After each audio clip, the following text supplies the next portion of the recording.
All right, let's go ahead and get started. It's 7 o'clock. Can we start with roll call? Mayor Bagley. Here.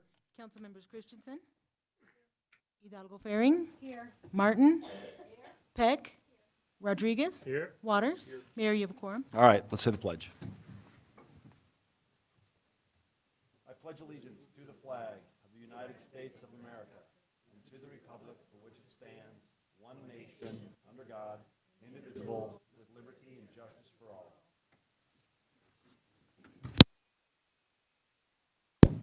All right, just a quick reminder that this meeting can be viewed on the live stream at www.longmontcolorado.gov, as well as the Longmont Observer. You guys live streaming this, Scott? All right, so we got plenty of options. Anyway, so I guess you're all here though, so. But anyway, go home and watch it if you'd like. All right, this is just a quick reminder to the public. Anyone wishing to speak at first call public invited to be heard will need to add his or her name to the list. I don't have that yet, but we'll get that list. And so you'll need, it's a regular session, so if you don't get your name on the list now, you can still say something, but it's going to have to wait till the end. It's 3 minutes, and after 3 minutes, no matter how much we love or hate what you're saying, we've got to cut you off.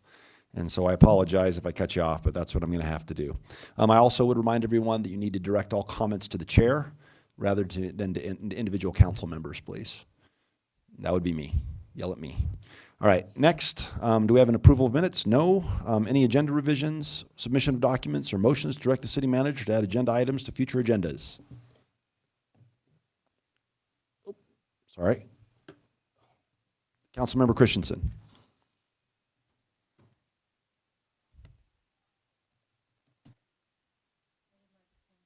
Oh, sorry. I would like a point of privilege to make a statement. All right. The chair will acknowledge or, Okay. hey, you have the floor. Go ahead. I'm not a politician. I'm a representative. I represent the residents of Longmont, all of them, whether they're billionaires or people without a roof over their heads. I ran for office because I was sick and tired of working people having little or no voice in this town and on council. I apologize to the people of Longmont for erroneously using my private computer to communicate with the Hour Center. I felt that by using the city's computer, I was giving the impression of acting on behalf of the whole council when I was just expressing a personal observation. However, that was not what I should have done for many reasons. And I won't do that again. While I apologize for not using the city's computer, I will not apologize for years of effort to understand and improve Longmont's homeless issues and affordable housing. It is always our job as council members to be sure that taxpayer-funded programs are consistent, transparent, and effective. Because this issue, which has been brought up this weekend, is possibly an ongoing legal matter, I will not be making any further comments until if and when the Boulder County District Attorney, who as of Monday afternoon still hadn't logged this complaint, if and when the Boulder District County Attorney determines that this is actually an issue worth pursuing, then I will make a comment. Now let's get back to some real work. Councilmember Peck.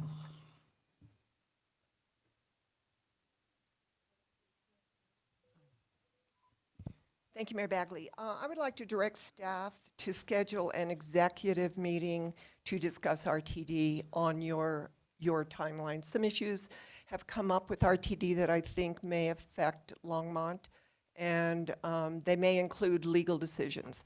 So I would like to move to direct staff to schedule an executive an executive session on your timeline, hopefully before March 2020. Second. I would have seconded that. All right, is there any further debate on this motion? All right, let's vote.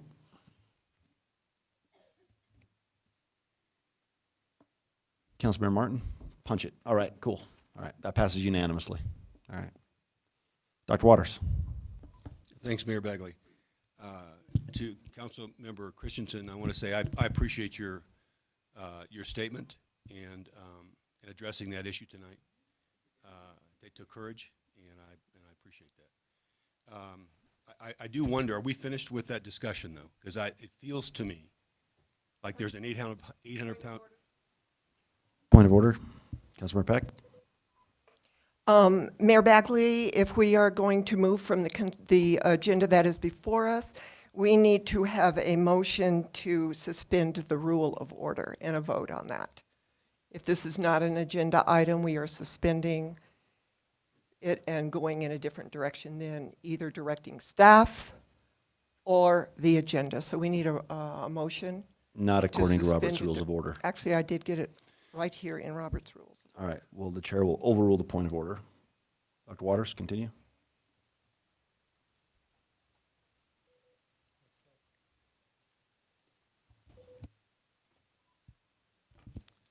So my question is, and maybe we're not going to talk about what happened this week, but it seems to me that it is the proverbial 800-pound gorilla.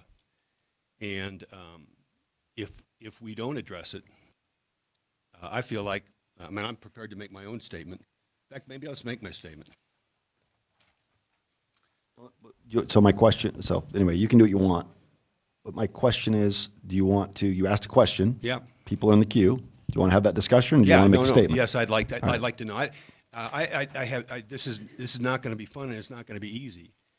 I just feel like we took an oath a week ago, and I personally, as much as I don't want to risk personal relationships with people I value, I don't want to risk relationships, but I also don't want to risk credibility with the public. We received a complaint. As I went to the Colorado Municipal League Handbook for Elected Officials, they lay out pretty specifically the values that roll up into an ethical standard, and then they define what becomes an ethical dilemma, and they recommend how to deal with it. That's why we have those resources. It seems to me that we ought to take advantage of those resources. We have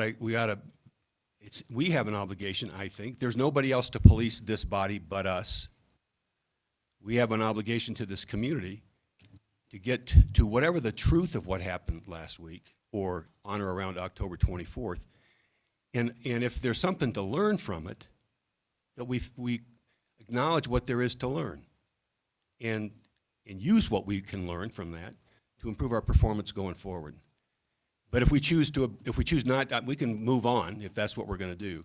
But I have to say, I think we've done a disservice to the community if we do, and I think we do a disservice to one another if we do.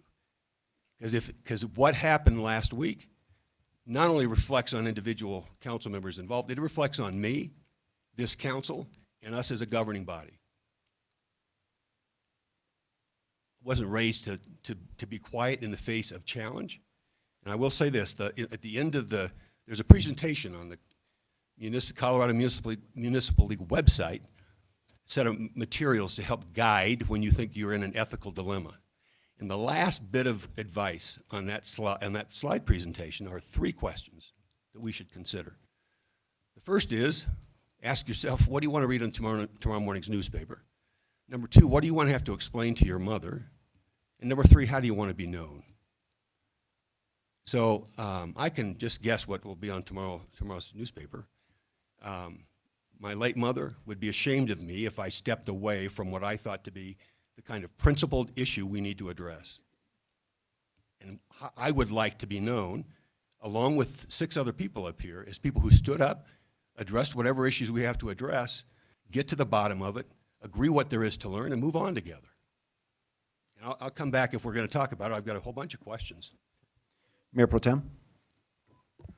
Thank you, Mayor Bagley.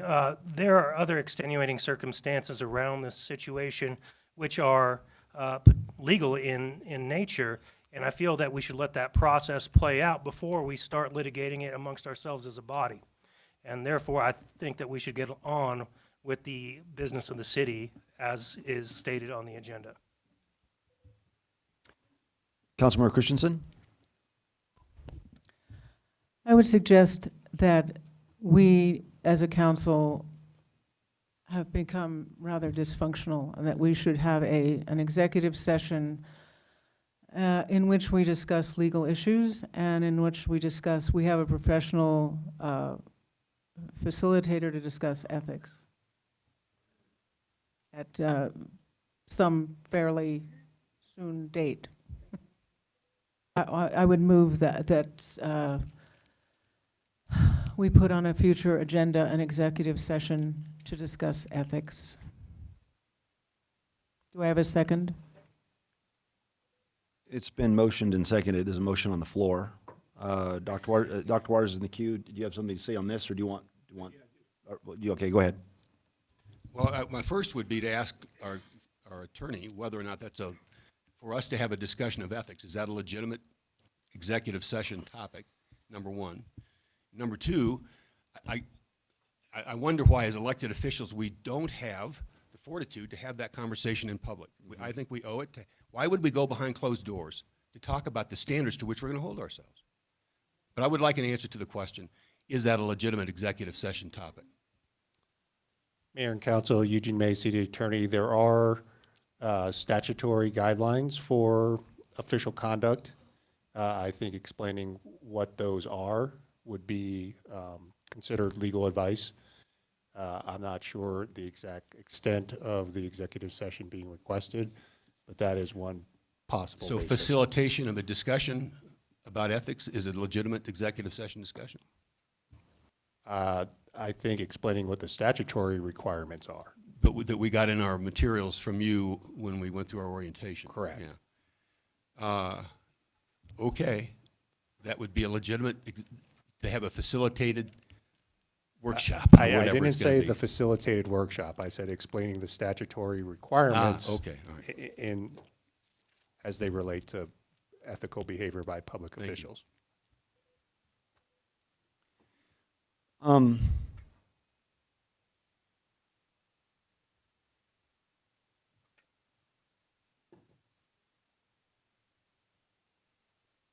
I think this is an important moment.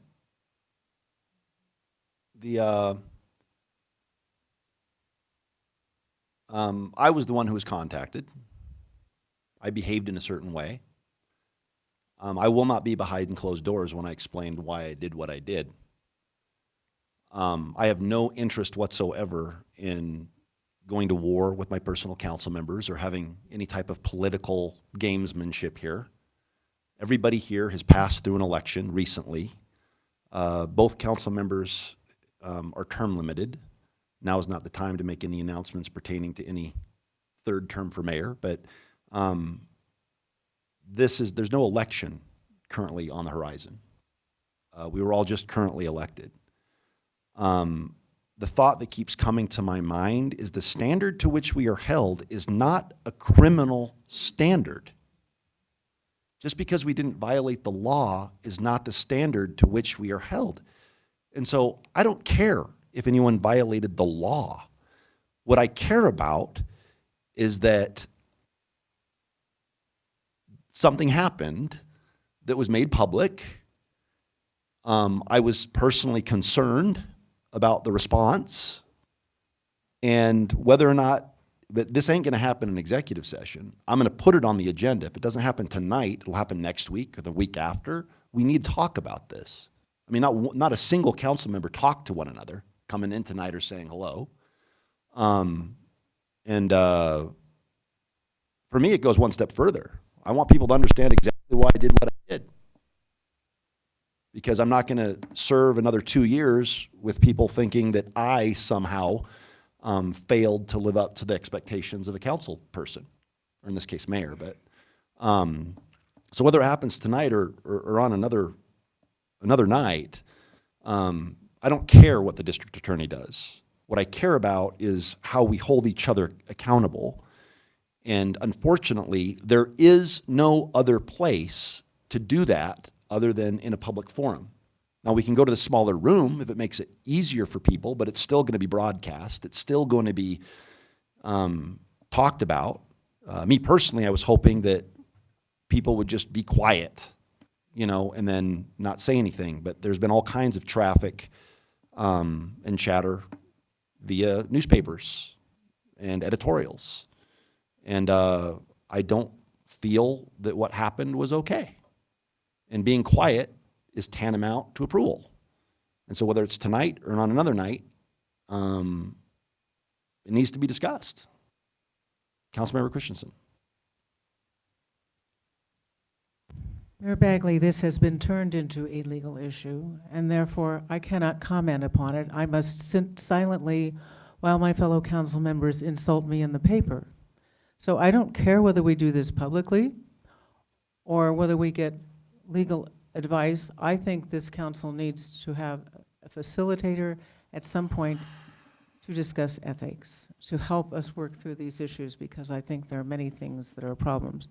If you want to have public discussion, we will, but I am not allowed, I cannot possibly comment on this until after it is determined whether this actually is a legal issue. So I will be happy to do that after it is determined whether it is a legal issue.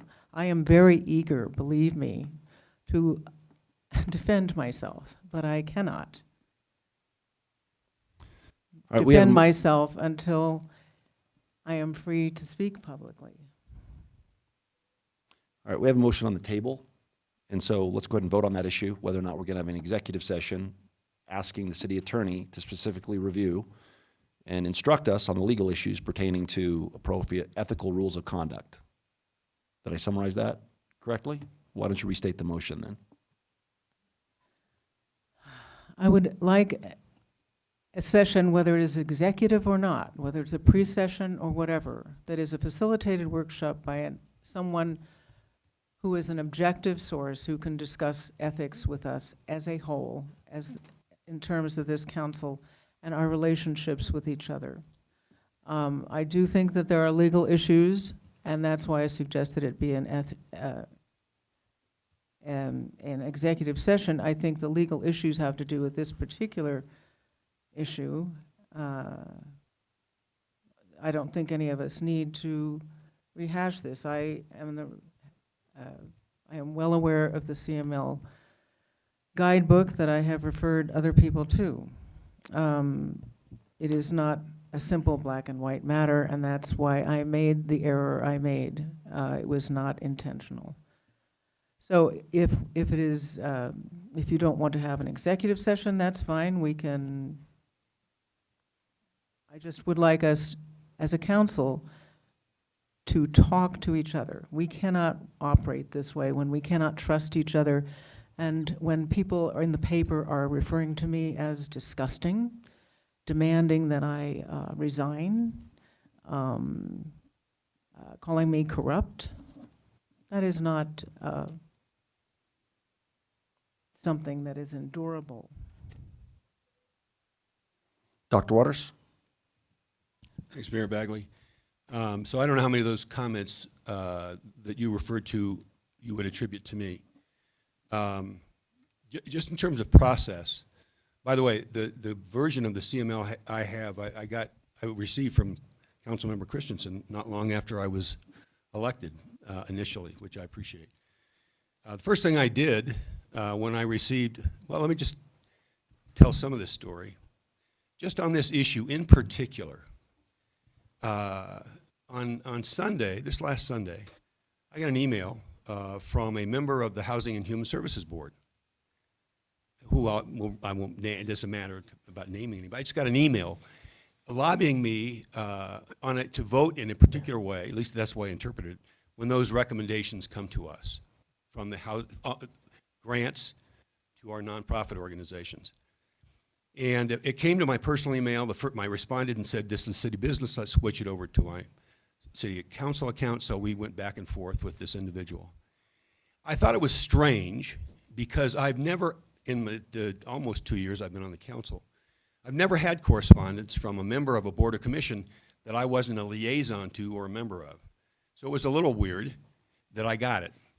And it was even stranger that the intent was to go around or outside of what the typical procedure is for us receiving those recommendations. We typically get them on an agenda. They're whatever the recommendations are, they've come from the Housing and Human Services Board. So for someone to suggest that might not be the recommendation I'd act on, I thought about it and I interacted with the person. It didn't strike me as so particularly odd until Tuesday No, well, it was actually after Tuesday, but I was at a Weld County, or a Boulder County Early Childhood Council advisory meeting on Tuesday. Just so happens they'd invited the mayor as their speaker. So the mayor gave an update on what was happening in Longmont and our early childhood goal. And after he finished, he tapped me on the shoulder and said, "Can I speak to you outside?" He said, "I received an email or a phone call today, a concern or a complaint about something transpiring with one of our nonprofits. If I get a complaint, would you react to it? Because that's what's recommended by CML. You get a second opinion from a trusted colleague." I said, "Sure." I didn't even know what we were talking about. So I got the string of emails from the board chair of the Hour Center. Attached to that was your correspondence with the board chair, and I'm not suggesting you comment on that. But I will say this: it's clear from that string of emails and a telephone conversation referred to with Councilmember Peck, it was clear that there was an attempt to back them off of a competition for. You can shake your head no. That was her interpretation. And it seemed to me to be confirmed in the email exchange. So whatever the intent was, the message was clear the field for another competitor. From my perspective, you used the word corrupt. From my perspective, that is corrupting the procurement process. It's my word.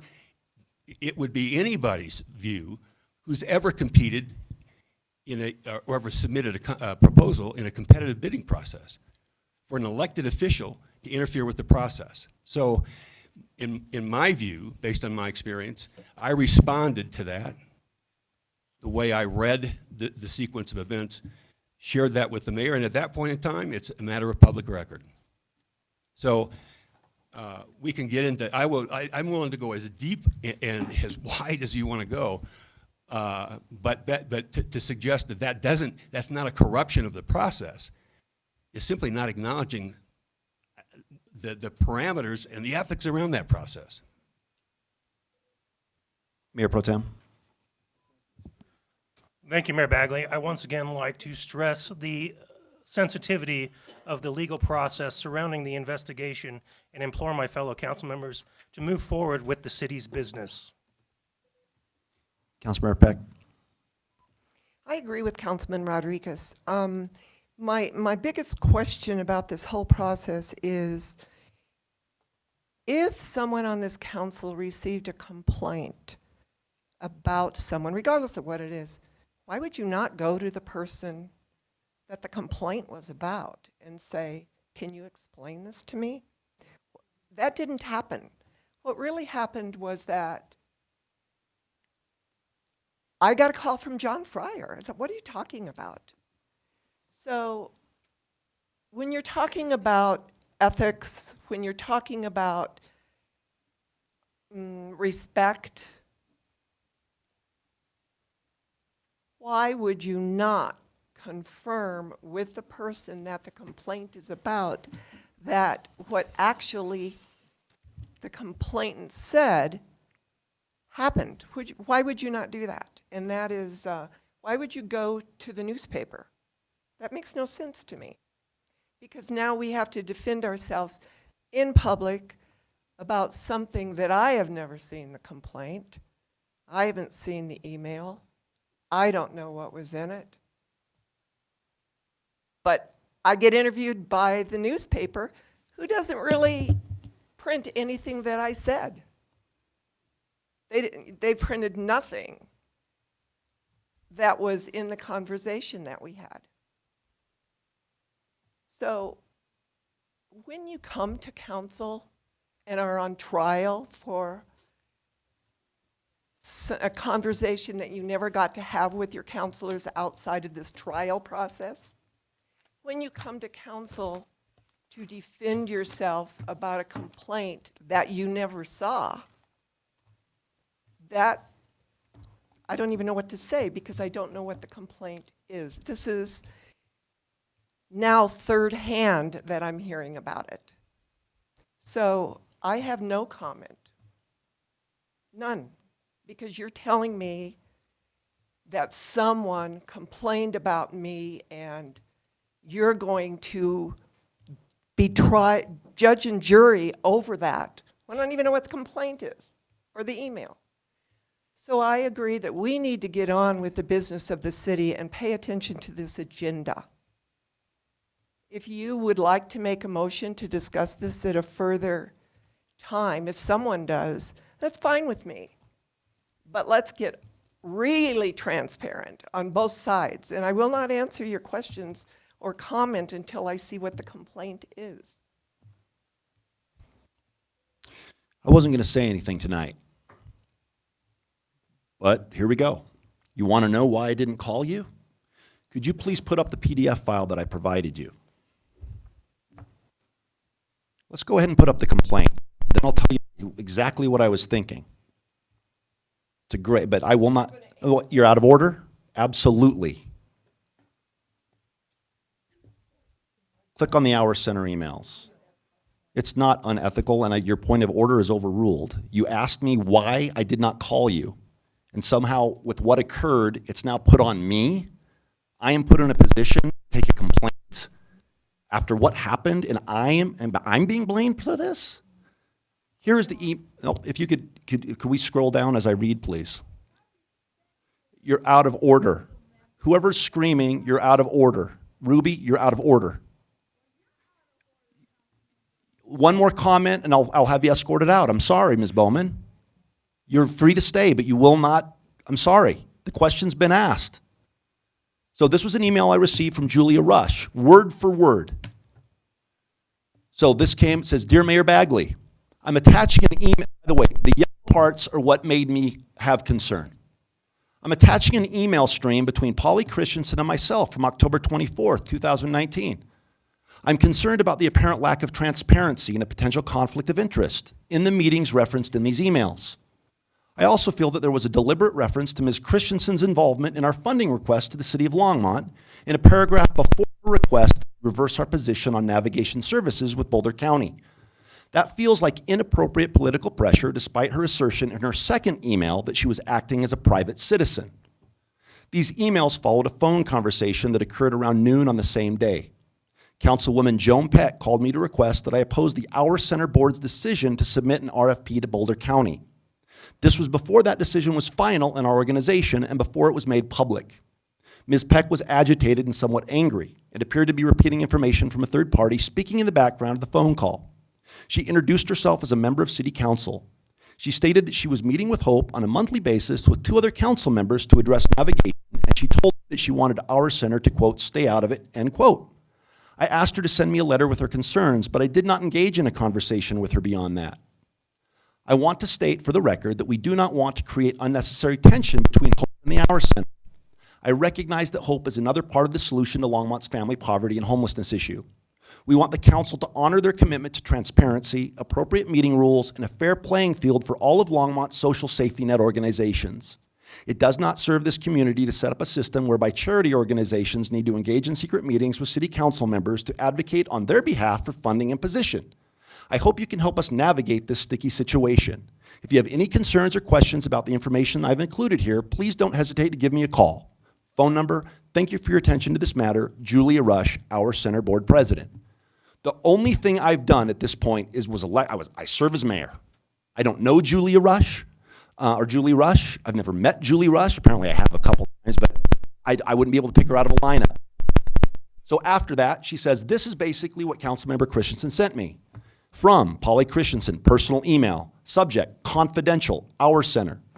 Julie, please pass this comment on to Mark and the board, and thank you for your service on this board. Hour Center Board, I recently heard that the Hour Center is being politically pressured to reverse its decision of this summer and apply to the RFP for Longmont Homelessness Navigation Services in competition with Hope.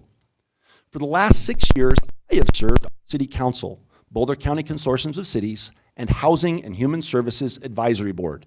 I am quite familiar with the Hour Center's good service to the City of Longmont over many years. I was surprised by the decision many months ago of the Hour Center Board to withdraw from navigation services, but respect your decision to return to focusing on family services. We have all accepted that decision, knowing that Hope would continue the fine job they have done with also providing navigation. The Hour Center's decision was announced throughout the county and has been a conversation at Boulder County Consortium and City Council meetings over many months now. It was also part of the HHSAB Hour Center application and interview, which we are in the process of deliberating on. For the board to change its decision now because of political pressure will strain the Hour Center's credibility on many fronts. It would seem wiser to continue on the path your board chose many months ago and not appear to be in a state of indecision. Respectfully, Pauline Christensen, Longmont City Council Mayor Pro Tem. After which, the response was, Dear Ms. Christensen, from Julia Rush, thank you for your letter. We will take your concerns into consideration. May I assume that this was directed from Joan Peck as well, pursuant to our phone conversation? If not, let me know and I will reach out to her again. Julia Rush. Then the final email, again, from Councilmember Christensen. Julia, thank you for your time. Yes, Joan and I have the same concerns. Because Joan is running for office, she does not think it useful for her to send you additional correspondence. As private citizens, both Joan, Marcia Martin, and I meet with Hope monthly to try and find solutions for homelessness. That is why I'm corresponding with you using my private email, Polly Christensen. Now, at that point I read that, and how do you think I felt? So instead of sitting here lecturing me about how I responded, not one time did you go, God, not one time has anyone picked up the phone and go, you know what, Mayor, I'm really sorry that you had to deal with that. Not one. So what did I do? After that, I emailed it, forwarded it to both Councilmember Martin and Dr. Waters and said, what do you think of this? Dr. Waters' response was what he put in his email directly to me. You read it in the paper. Then what I did is I talked to city staff and said, if there is some type of complaint with the procurement process, what do I tell these people? Well, the appropriate course of action is to actually go ahead and contact the county and issue a complaint. All right, called Julia, said you should probably contact the county and issue a complaint. But then there was a third aspect, as an attorney, that actually troubled me greatly. So I picked up the phone and said, hey, Tim Johnson, with the city attorney's office the district attorney's office for 21 years, I said, I've got a question. I would like to know, I'm going to send you a stream of emails, and I would like to know if there's any criminal component to this. At which point, he sent me this, a guide to commonly used federal statutes and public corruption cases. He sent me Colorado Revised Statute 183207, criminal extortion, and said, yeah. He also said those who helped, 182201, criminal conspiracy. Now, I don't care whether or not the DA prosecutes you two or not. But if I were to have called you, I would have been guilty of a crime. Let's go ahead. First of all, tampering with a witness is a class 4 felony. A person commits tampering with a witness or victim if he intentionally attempts without bribery or threats to induce a witness or victim or person he believes is to be called as testifying a witness. Anyway, goes on. I'm not allowed to tell Julia or you or whoever that you should or should not do certain things if a crime occurs. But last but not least, I become an accessory to the act, an accessory to the crime, if I warn such person of impending discovery or apprehension. So I didn't call you because whatever you do, that's what you guys do. But as the mayor, I took a complaint and I said, look, if you have a problem, talk to the district attorney. I was not the one who decided to open my mouth tonight. I was not the one who basically did what's called an admission by posting an editorial online, admitting the phone call. And anyway, this is a mess, but do not blame me. And yeah, of course you did. I was told, no, you are. You're blaming me saying I didn't contact you. Well, contact me when you're about ready to do stupid, unethical things, and then we can have a conversation. But I can't help you after the fact. So, Hold on, no, you're out of order. There's people in the queue. Councilmember Hidalgo-Ferring, you have never said anything, so let's go ahead. You're in line. Okay, so first of all, I want to know what is the policy, what is the procedure when you receive a complaint, or any one of us receives a complaint? Where do we go from here? Is there anything codified in language that stipulates what are the steps of action we're supposed to take? No. Okay, do we need to do something like that? Good question. Don't know. I think we do. Yeah. But I would not have changed my decision. I would have acted appropriate. I would have acted exactly like I did. Okay, so I think we still have a motion on the table of whether or not to have a pre-session, whether it be executive or open. Either way, that's no preference to me. I think we do need to have a session where we discuss not just ethics, but looking at policy. Is there something, so when an issue like this occurs, how are we going to handle it in the future that is clearly stated so we know exactly how to handle this without this happening? Would be a good idea. Let's vote. Well, we still have people in the queue. Okay. I would love to do that, but Councilmember Martin? Thank you, Mayor Bagley. I have spent a good part of the day talking to constituents and trying to be the voice of reason because people on, I hate the word both sides of the issue because this is supposed to be a nonpartisan body whose only interest is the city's best interest. And I have really been trying to walk that line very hard. I do believe there's been an ethical violation here, but I confess that I don't have any idea how one should proceed. My immediate instinct when I read Councilmember Peck's column this morning was that, well, the mayor couldn't possibly have called her first. That would have been a breach of something. And the mayor has just confirmed that with me. I haven't talked to him about that before. But I do want to clear one thing up, is that nobody, to my knowledge, went to the press. I think that John Fryer very cleverly takes a look at the city council's emails, which are a matter of public record, every few days, and I think he recognized a story when he saw one. He's, of course, not going to reveal his story if I'm wrong, but I'm pretty sure that's the thing that happened. So I don't want any of us to accuse one another of things that we don't know happened, and that includes going to the press to bring this matter into the open. This matter should be in the open. I don't believe that it rises to the level of an executive session unless we do want to hear City Attorney May's advice first, and then we can have a rather small executive session before we reopen the doors and have a pre-session, which is really just a discussion where we're not as strict about Robert's Rules of Order. I also think it would be a good idea to continue and do the people's business tonight. I think it was also, I would like to say, I thought it was very gracious of Councilmember Christensen to apologize. So I do appreciate that very much. Mayor Bagley didn't say what I said when he called me, and I had not opened the email, so I was trying to read it as he was speaking to me. And I just said I need some time to process this and could not make a statement. I am very sorry that this is all happening, but I hope that we will continue to keep the best interests of this city and the honesty and credibility of this council at the forefront, and not think of it in terms of who we like and who we don't like, because that's not what's at issue here. Dr. Waters?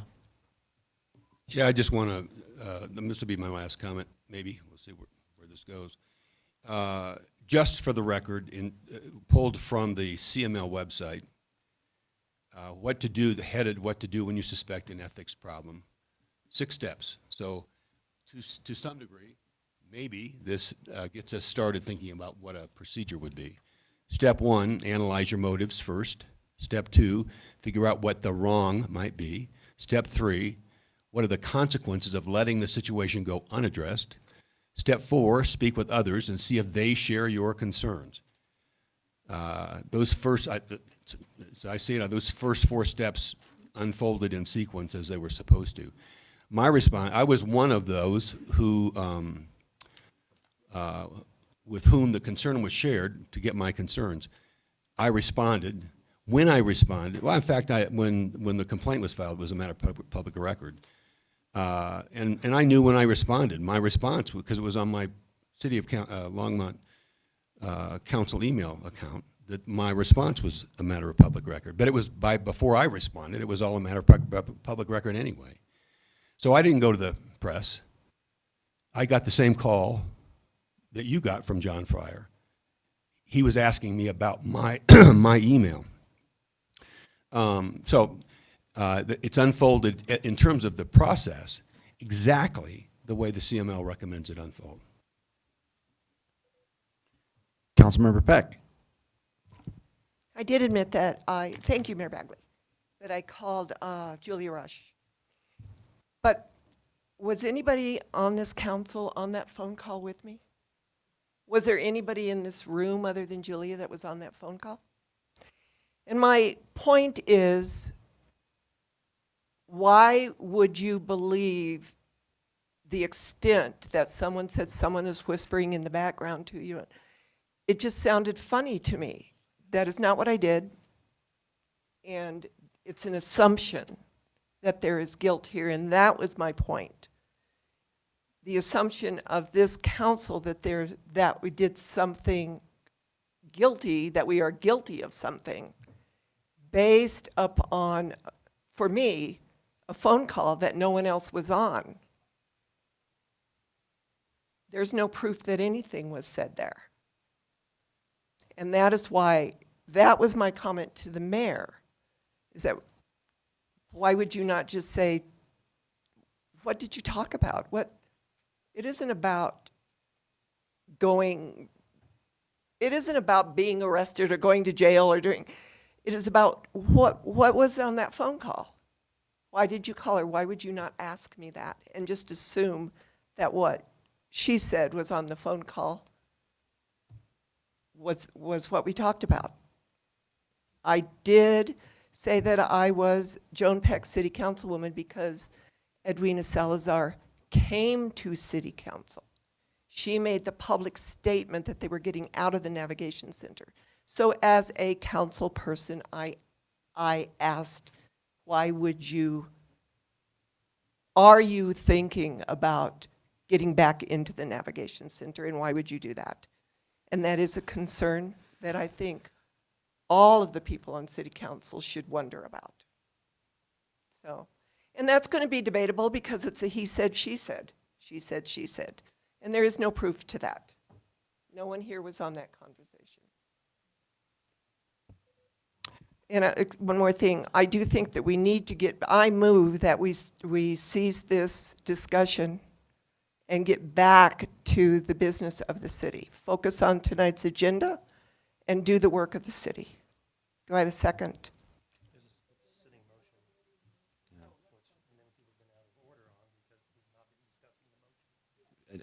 And I understand. Councilmember Christensen?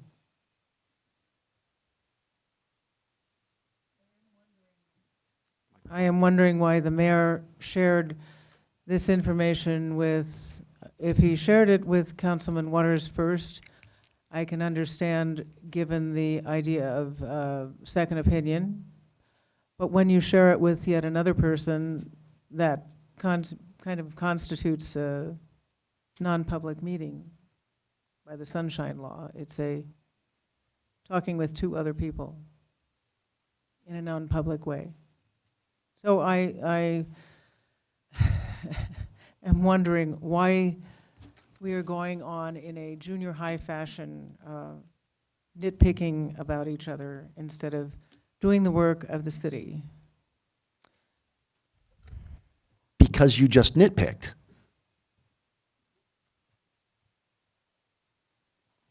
So this happens and I get blamed? First of all, the Sunshine Law states that 3 can get together so long as it's not a closed-door meeting. It's 4 that you have to keep it open and post. That's the problem here. Council members need to learn the law and act accordingly. Mayor Pro Tem. Thank you. I call the question. All right, question's been, the queue is cleared. Let's vote.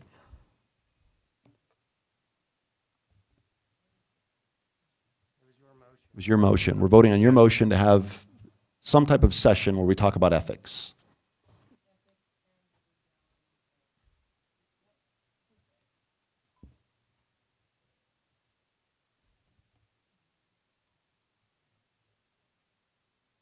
Yeah, but go ahead and vote, everybody. That's what that means. All right, that passes unanimously. All right, nobody else is in the queue. Let's continue with the city's business. What? All right, let's continue with first call, public invited to be heard.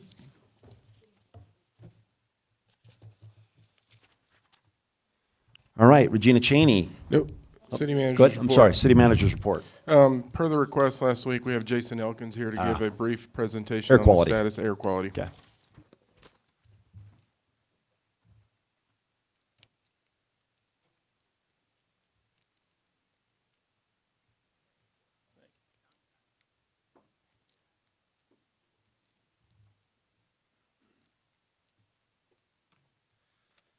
Good evening, Mayor Bagley, council members. I'm Jason Elkins, Public Works, Natural Resources.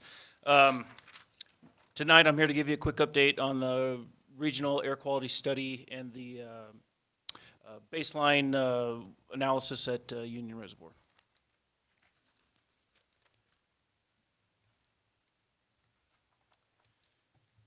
So back in early 2019, council had given staff direction to look at doing air quality study. We contracted with Dr. Detlev Helmig and have since been working with them since June to try to get the study up and running.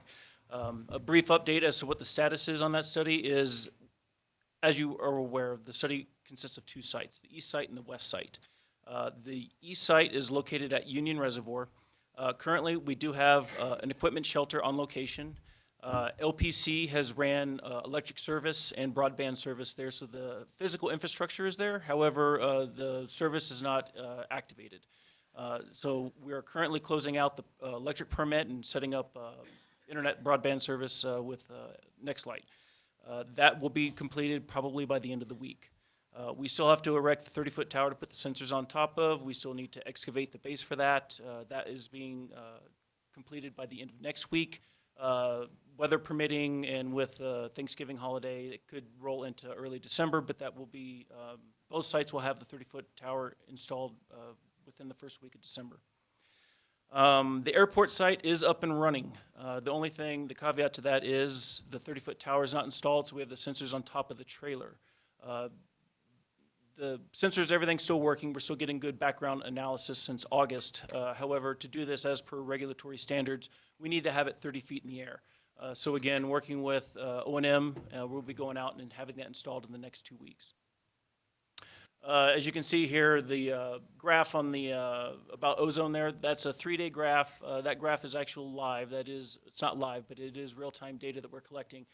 That is pulled from our website. It is currently under beta testing right now. We're working with Dr. Helmig and his developer to come up with a more user-friendly site, but some of you may have seen it in the beta testing phase. But this is an illustration of what we expect the real-time data to look like. So this is the Union site. Perhaps some of you have been out there. This is next to the pier that's on the northwest side of the South Shore. There's a parking area here. This is in clear view of the public, so anybody who goes out there and goes towards the pier, you will be able to see this. The 30-foot tower will be erected right next to it, and all power and communications going out to that site are underground, so it's not to be unsightly to the public. This here is the airport site. The white trailer is actually where the instrumentation is being housed. That trailer does have power, does have network, it does have HVAC system in it. The power, the pole that you see adjacent to the building, that is actually a beacon, an airport beacon. That is not the 30-foot tower that we'll be installing. We do have FAA approval to install that tower, so again, working with O&M, we'll get that installed in the next 2 weeks. And we have been recording data, real-time data, since August of this year. So a quick update on the baseline analysis at Union. So again, directed by City Council, staff has been preparing background analysis for all groundwater within the Union Reservoir area due to the oil and gas development and the fracking operations that will be taking place. Olander, 16 wells have currently been drilled and they're currently being fracked. The Knight facility has yet to be developed. We anticipate that sometime in 2020, but as of right now, there's no activity on Knight. We have 4 different experts working on this. We have our own environmental consultant, Terracon, performing groundwater analysis. We have our own water quality lab performing groundwater analysis. Their environmental consultant or their water consultant, AQZ, I believe, they're performing analysis on that. And then we also have researchers down at CU Boulder. And so we're looking at over like 200 different constituents to perform this baseline analysis. And then the analysis that we have been getting, the data that we have been getting has been excellent. And so there's been no anomalies, which would be expected since there was no drilling prior to there. But we have a very well-defined data set that we can use so that if there is an anomaly from a surface spill or a fracking failure, some type of leak that gets into the groundwater that makes its way to Union, we will be able to detect that. We are very confident in that. Any questions? Councilmember Peck. Thank you, Mayor Bagley. Jason, thank you for this, but I do have some questions. When you're talking about the groundwater, my concern to begin with was the middle of the reservoir, the water, not what runs off into the reservoir, but what is it is under the reservoir that is being fracked. It is the water in the reservoir that I'm concerned about being contaminated. Are we monitoring that? And if so, how and when? Mayor Bagley, members of council, yes, we are sampling that. So if you look at the slides there for our sampling locations, where I say Union Reservoir times 3 depths, Right. we're taking 3 samples at Union in the middle of Union. So one at the surface, perfect. one at the halfway depth, and one down at the bottom. Okay. I'll go ahead and elaborate even further on these other ones. So at the North Okay. Shore, we're taking 4. 3 of them are in groundwater monitoring wells that we installed on the shore. The 4th sample is actually the surface elevation of the water, about 100 feet within Union Reservoir. And then we're doing Union Reservoir inlet, and then we do have an Olander well site groundwater monitoring well. I say that though, it's about 200 feet up gradient of the well site, so it's not in the best position, but it's the only position we could get. And then the Knight site, we're taking samples right from where they're going to be drilling those wells. Okay. Mr. Knight has given us access to that. Okay. Do you have a clear timeline on when the air monitoring stations at Union are going to be up and running, and that website, when that website will be up and running? Because it was running, thank you for telling me that was during the beta testing, but it is not up now. And why is that? Is it because, I don't know why it's not up now. Why? Mayor Bagley, members of council, the reason it's not up is the person that Dr. Helmig has doing it, I believe, is still in the development phase. It's web design. It's probably, I don't know if that's his expertise or not, but it's something that takes time. They have sent us the website. Staff has reviewed it. We've provided them with comments and feedback. They're slowly working on updating that. Case in point, some of the text on the website is black, and you can't read it when there's a picture as a background. You can't read it. So we've provided them some feedback. They're working on it.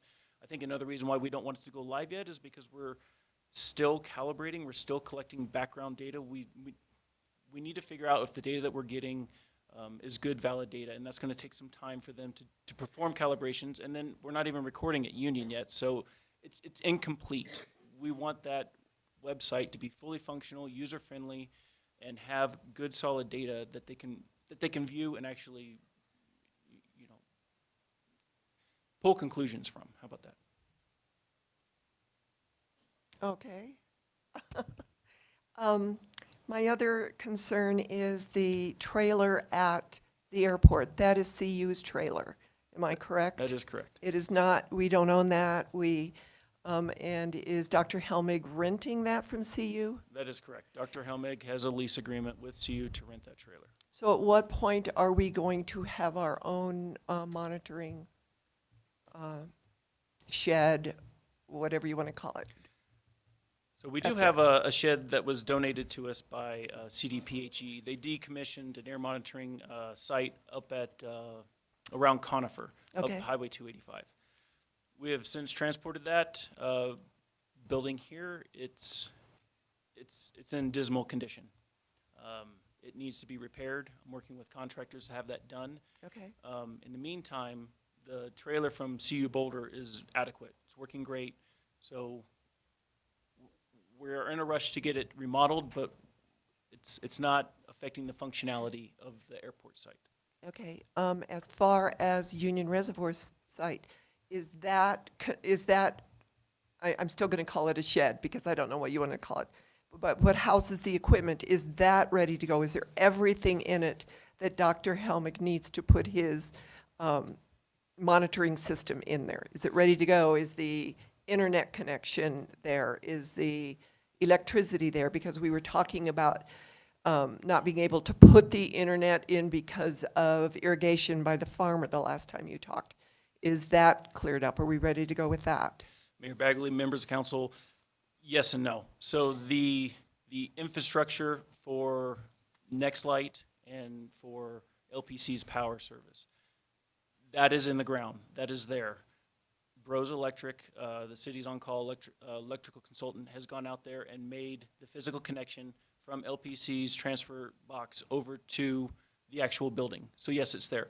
However, we need to have our permits inspected and approved. Once that's approved, then we can actually have LPC go and turn the power on, which should happen.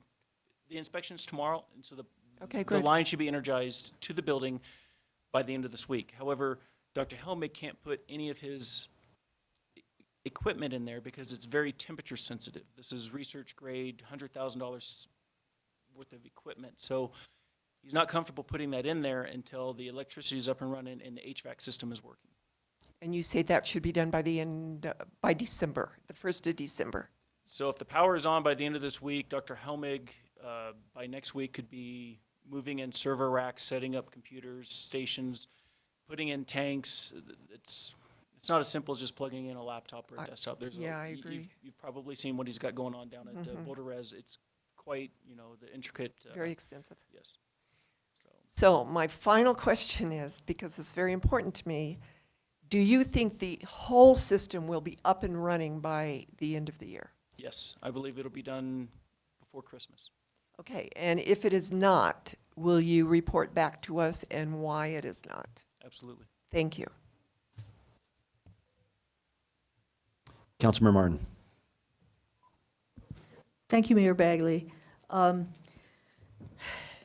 Without any intent to assign blame, it seems to me that there have been a colossal amount of scheduling disconnects, engineering errors, and having run a number of engineering projects that were delicate in nature myself, I do understand how this happens. But can you identify maybe what kind of project management breakdowns there have been and what can be done in the future to keep this from happening? Because, I can see this all coming down again if something breaks later on, and then we're down for 6 weeks when we should be down for 1 week. So what kind of mitigation effort for these problems are you going to engage in? Mayor Bagley, members of council, so the delay, there was many aspects of the delay, but the big delay was running power out to Union, and it's not LPC's fault, it's no one's fault. We had to determine where the best site would be to do this as per federal regulations. It just so happens the site that we picked, there's no electric service within almost 3/4 of a mile. There's no internet. So in order to do that, we have to run the infrastructure out there. And as simple as it might seem to just get LPC to go out and do that, that wasn't their service area. So then they have to do a forced transfer. So they had to work with Excel Energy to come up with an agreement for LPC to take that over. Once that was in place, we were able to install the infrastructure, and it just all takes time. Okay, so the perceived problem that there were too many problems isn't really the case. The problem is that these problems weren't anticipated when you first scheduled it. That would be correct. Okay, thank you. Councilmember Christensen. Thank you, Jason. Despite all the problems, I think this is a really good example of how much benefit can come from the city of Longmont working with different other higher educational institutions. It's part of what we want to do is expanding our our interest in better education to the city of Longmont. And even though the fixing up the dilapidated trailer will be a pain, it's still something. So I thank you for your work on this. Thank you. All right, is there anything else? Not for me. Councilmember Peck, would you like to make a motion accepting the report? It's not necessary, but it was kind of cool that you guys put it together so fast. Thank you, Mayor Bagley. Yes, I move that we accept the status report on the air quality study that staff has presented to us. All right, no further debate. Let's vote.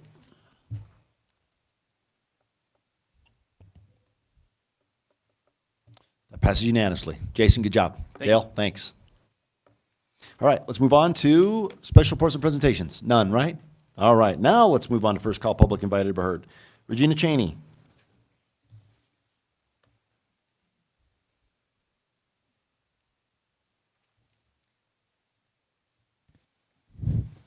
Good evening, Mayor Bagley and council members. My name is Regina Cheney, and I live at 416 Main Street. I'm here tonight to request the resignations of Councilwomen Joan Peck and Polly Christensen amid allegations of political intimidation, quid pro quo, corruption, abuse of power, abuse of public trust, conflict of interest relating to the R Center and its reapplying for city funding. Allegedly, the two tried to intimidate R Center President Julia Rush to not reapply for funding. In addition, Christensen appears to imply that future funding for the R Center could be endangered by the application. Rush filed a complaint which has been sent on to the Boulder County DA. Rush said it feels like inappropriate political pressure despite Christensen's assertion that she was acting as a private citizen. Christensen has blurred the line between private citizen and councilwoman. Prior to Christensen's election to the council, she sent a letter to the owner of Abbondanza Pizza saying that she and fellow Democrats would not go there any longer because a Brian Baum for mayor sign was in the window. Later she apologized, and later the store went out of business. This speaks volumes to her lack of character. In 2017, Peck sent emails from her private account, deleted them from that account, and then saved them on a hard drive that was then inaccessible. Colorado Open Records Act gives citizens the right to monitor those accounts. I propose that she use this account to circumvent open records laws. Where was the accountability then? Where were the consequences? Fast forward to 2019. Christensen using her personal email accounts for city business. This pattern of behavior is unacceptable for a council person. I am submitting tonight an open records request to the city clerk asking for all Peck's and Christensen's personal emails relating to city business. Peck and Christensen's alleged secret meetings, violations of Colorado sunshine laws, violations of the Colorado Open Records Act, misrepresenting the council position relating to our center funding, are abuses of power of public trust. Peck calls this controversy, quote, ridiculous and a waste of time. Let me say that this is not a controversy. A controversy is a disagreement. What we have here is not a disagreement, it is accusations of criminal behavior. I applaud Mayor Bagley, Councilman Waters, and Councilwoman Martin for speaking up against this unethical and possible criminal behavior, and I ask the mayor and the other 4 council members to protect the integrity of this council by asking for the resignations of Joan Peck and Polly Christensen.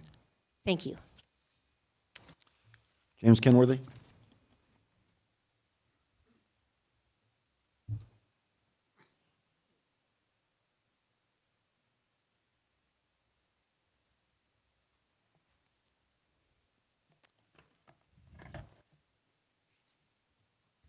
James Kenworthy, 107 Caribou Place. Climate change threatens the existence of human life on Earth because of too much carbon in the atmosphere. I'm going to talk about climate sequestration. I'll explain how it works and how it affects the process, how the process affects climate change for the better. Everything growing out of the ground sequesters carbon during the growing season. A tree, for example, inhales carbon dioxide in the day and exhales oxygen at night. Part of the carbon stays in the structure of the tree, and part of it goes into the roots. Now, part of the carbon in the roots goes into the soil by nature's wondrous process.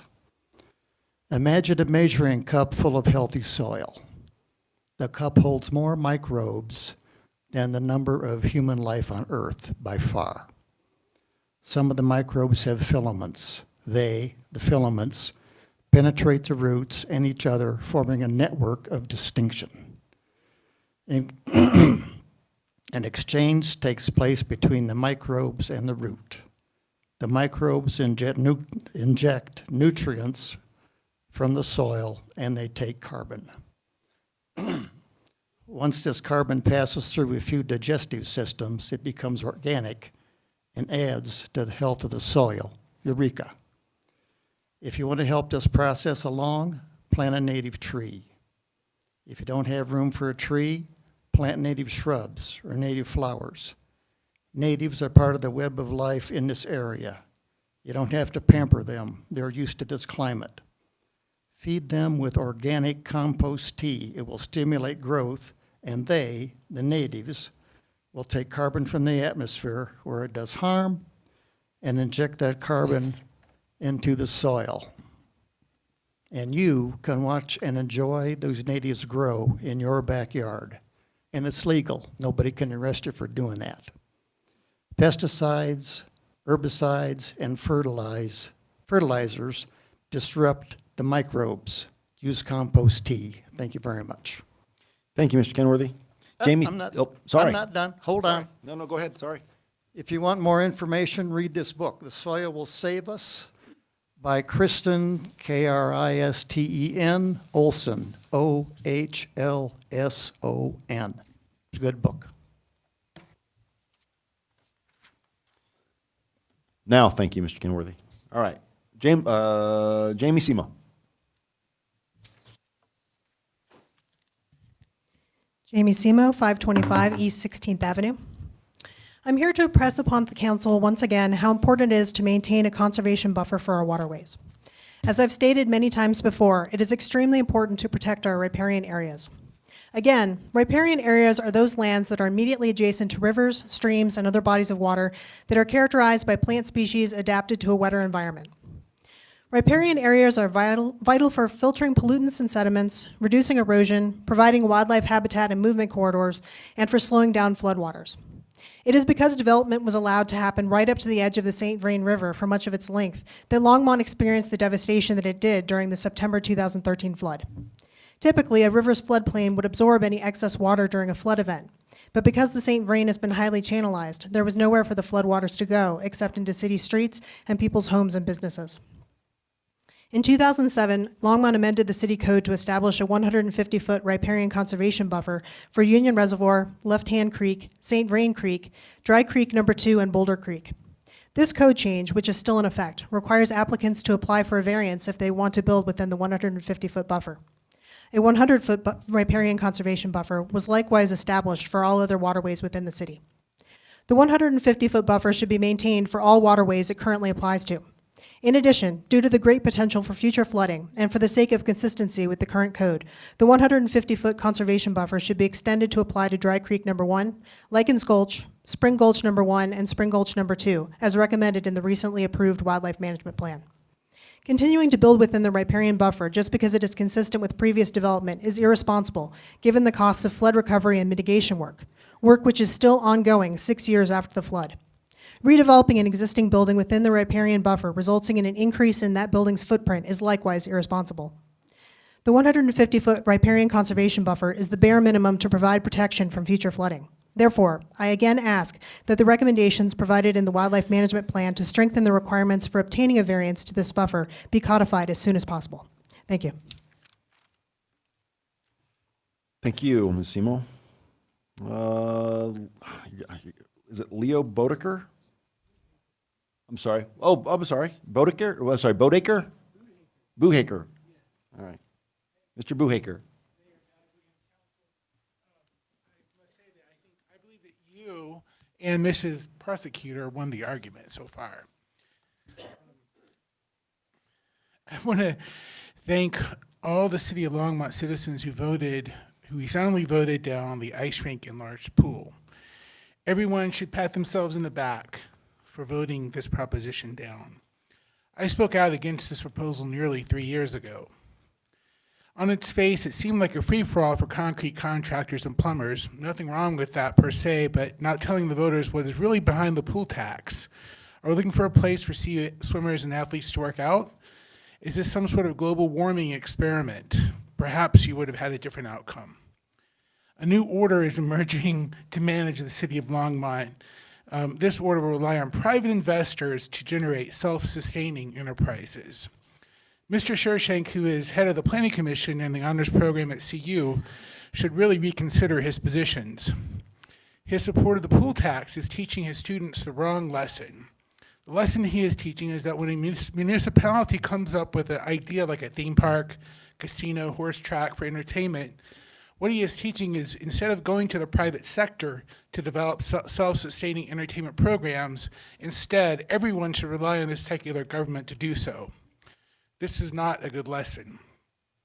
The City Council should solicit private sector businesses to help fundraise for entertainment enterprises within the City of Longmont. An example of this type of teaching is St. John's reliance on the city's parking lease to fund its programs. What if St. John's sold parking spaces in a free market, created an eco plan to accommodate the additional cars, or create a St. John's shuttle? I oppose any type of check writing from the City of Longmont to any type of church for any reason. Separation of church and the secular government is still important. We all know that the child abuse scandals have really rocked the Catholic Church, but once again, they should have more bake sales, open a casino, or solicit funding themselves for a parking deck, or create some sort of eco shuttle to resolve the parking issues in the City of Longmont. Thank you, Mayor Bagley. Thank you, Mr. Buicker. Lynette McLean.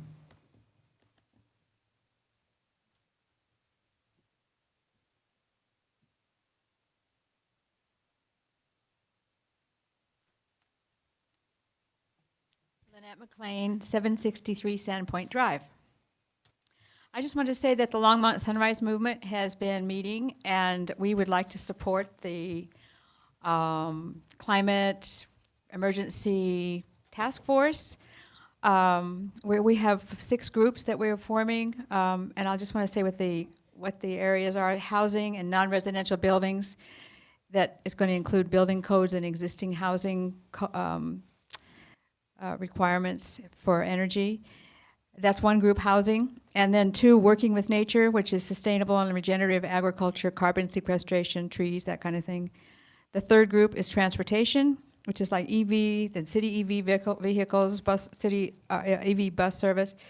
4 is education and promotion of awareness of climate, the climate realities. And then the 5th group is the business and manufacturing, and 6 is waste management. So what we'd like to do is we're looking for leadership in each of those groups, and we're going to meet, and the groups are going to meet, and then they're going to maybe make some recommendations or suggestions to the climate task force on what we are interested in. So we just thought that would be, I just want to let you know that what we're doing. And we are hopeful that we're going to hear from the climate task force soon about what they're going to do and what to move forward. I hope that we'll hear something from them.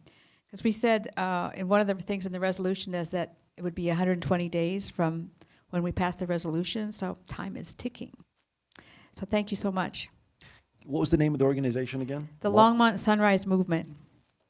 And then could you also just, you have a minute and 18 seconds left, just could you repeat those seven Yes, groups one more time? housing and non-residential buildings, working with nature, transportation, education and promotion, business and manufacturing, and waste management.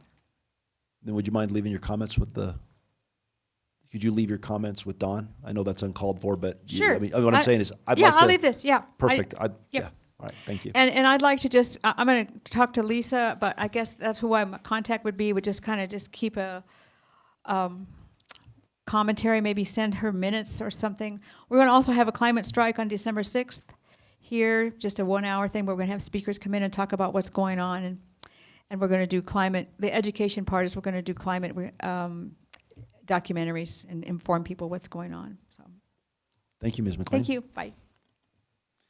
All right, Ruby Bowman.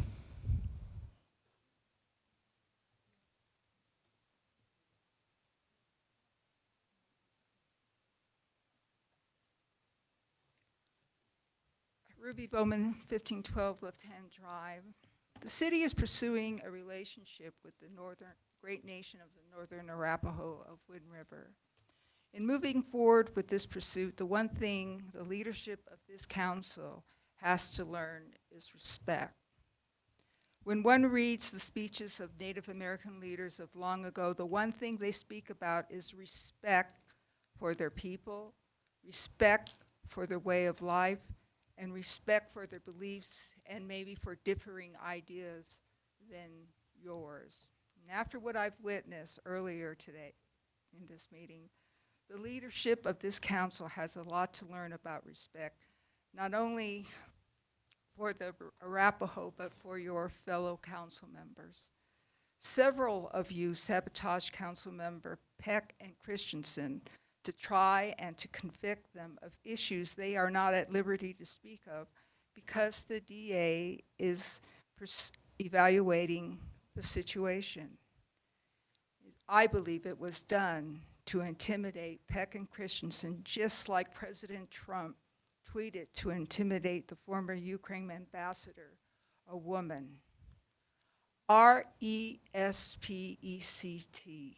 The council has a lot to learn about this concept, not only for your council members, fellow council members, but if you're going to pursue a relationship with the Arapaho, it's apparent that you don't know how to conduct yourselves, you know, even among each other. Also, I have some comments regarding the SES.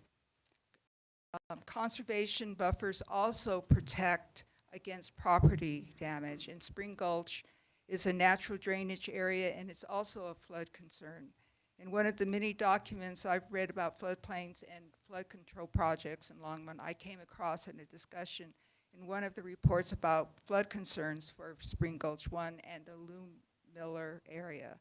And I followed up with Nick Wolfram about potential flooding in these areas. So, you know, it's good to have conservation buffers for the protection of wildlife and our fish and our other natural resources, but it also helps keeping people safe and minimizing property damage. Thank you. Thank you, Ms. Bowman. All right, Brian Baum.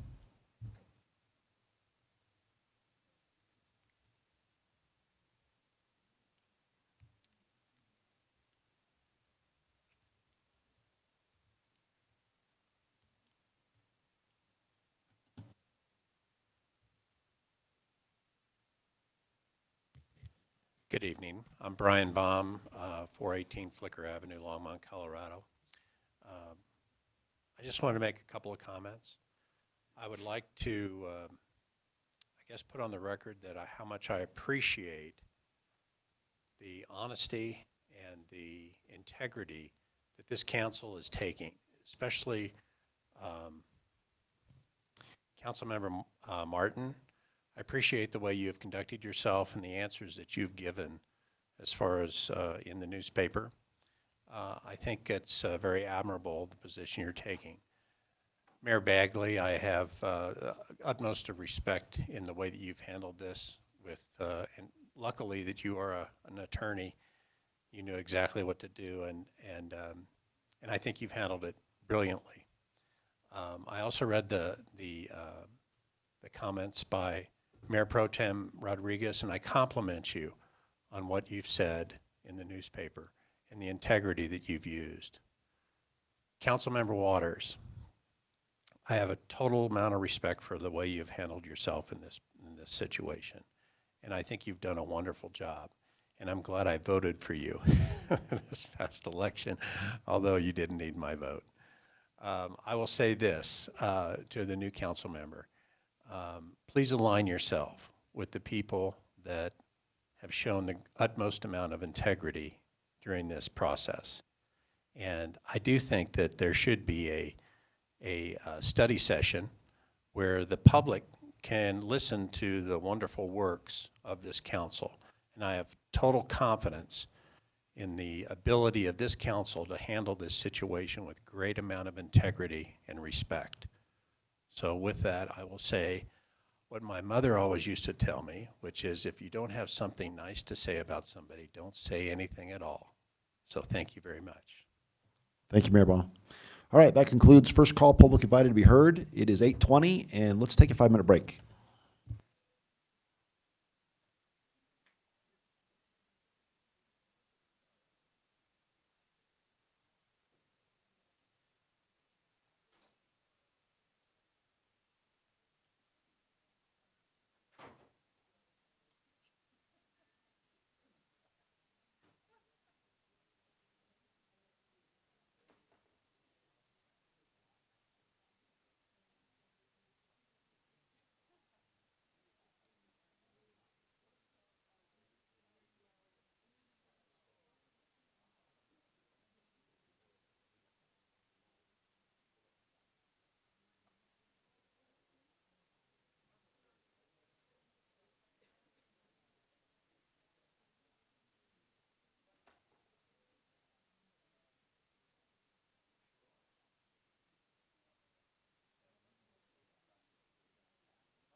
Can his status report go away?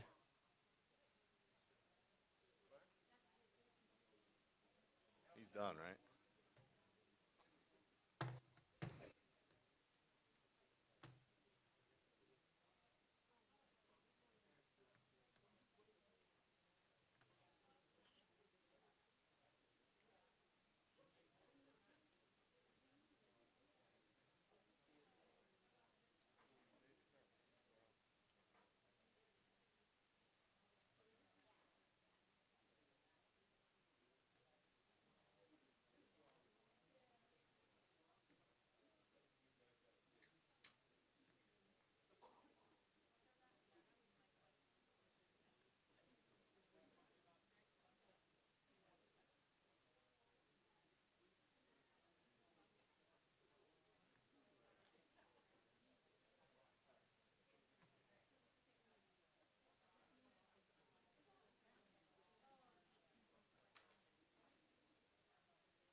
Marcia, can you hear the sound of my voice? If so, come to it.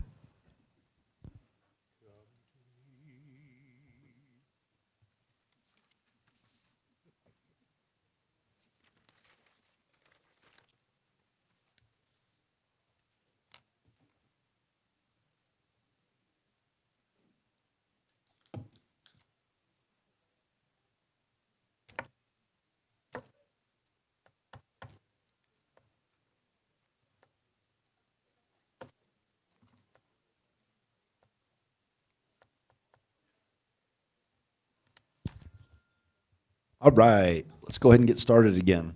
Let's move on to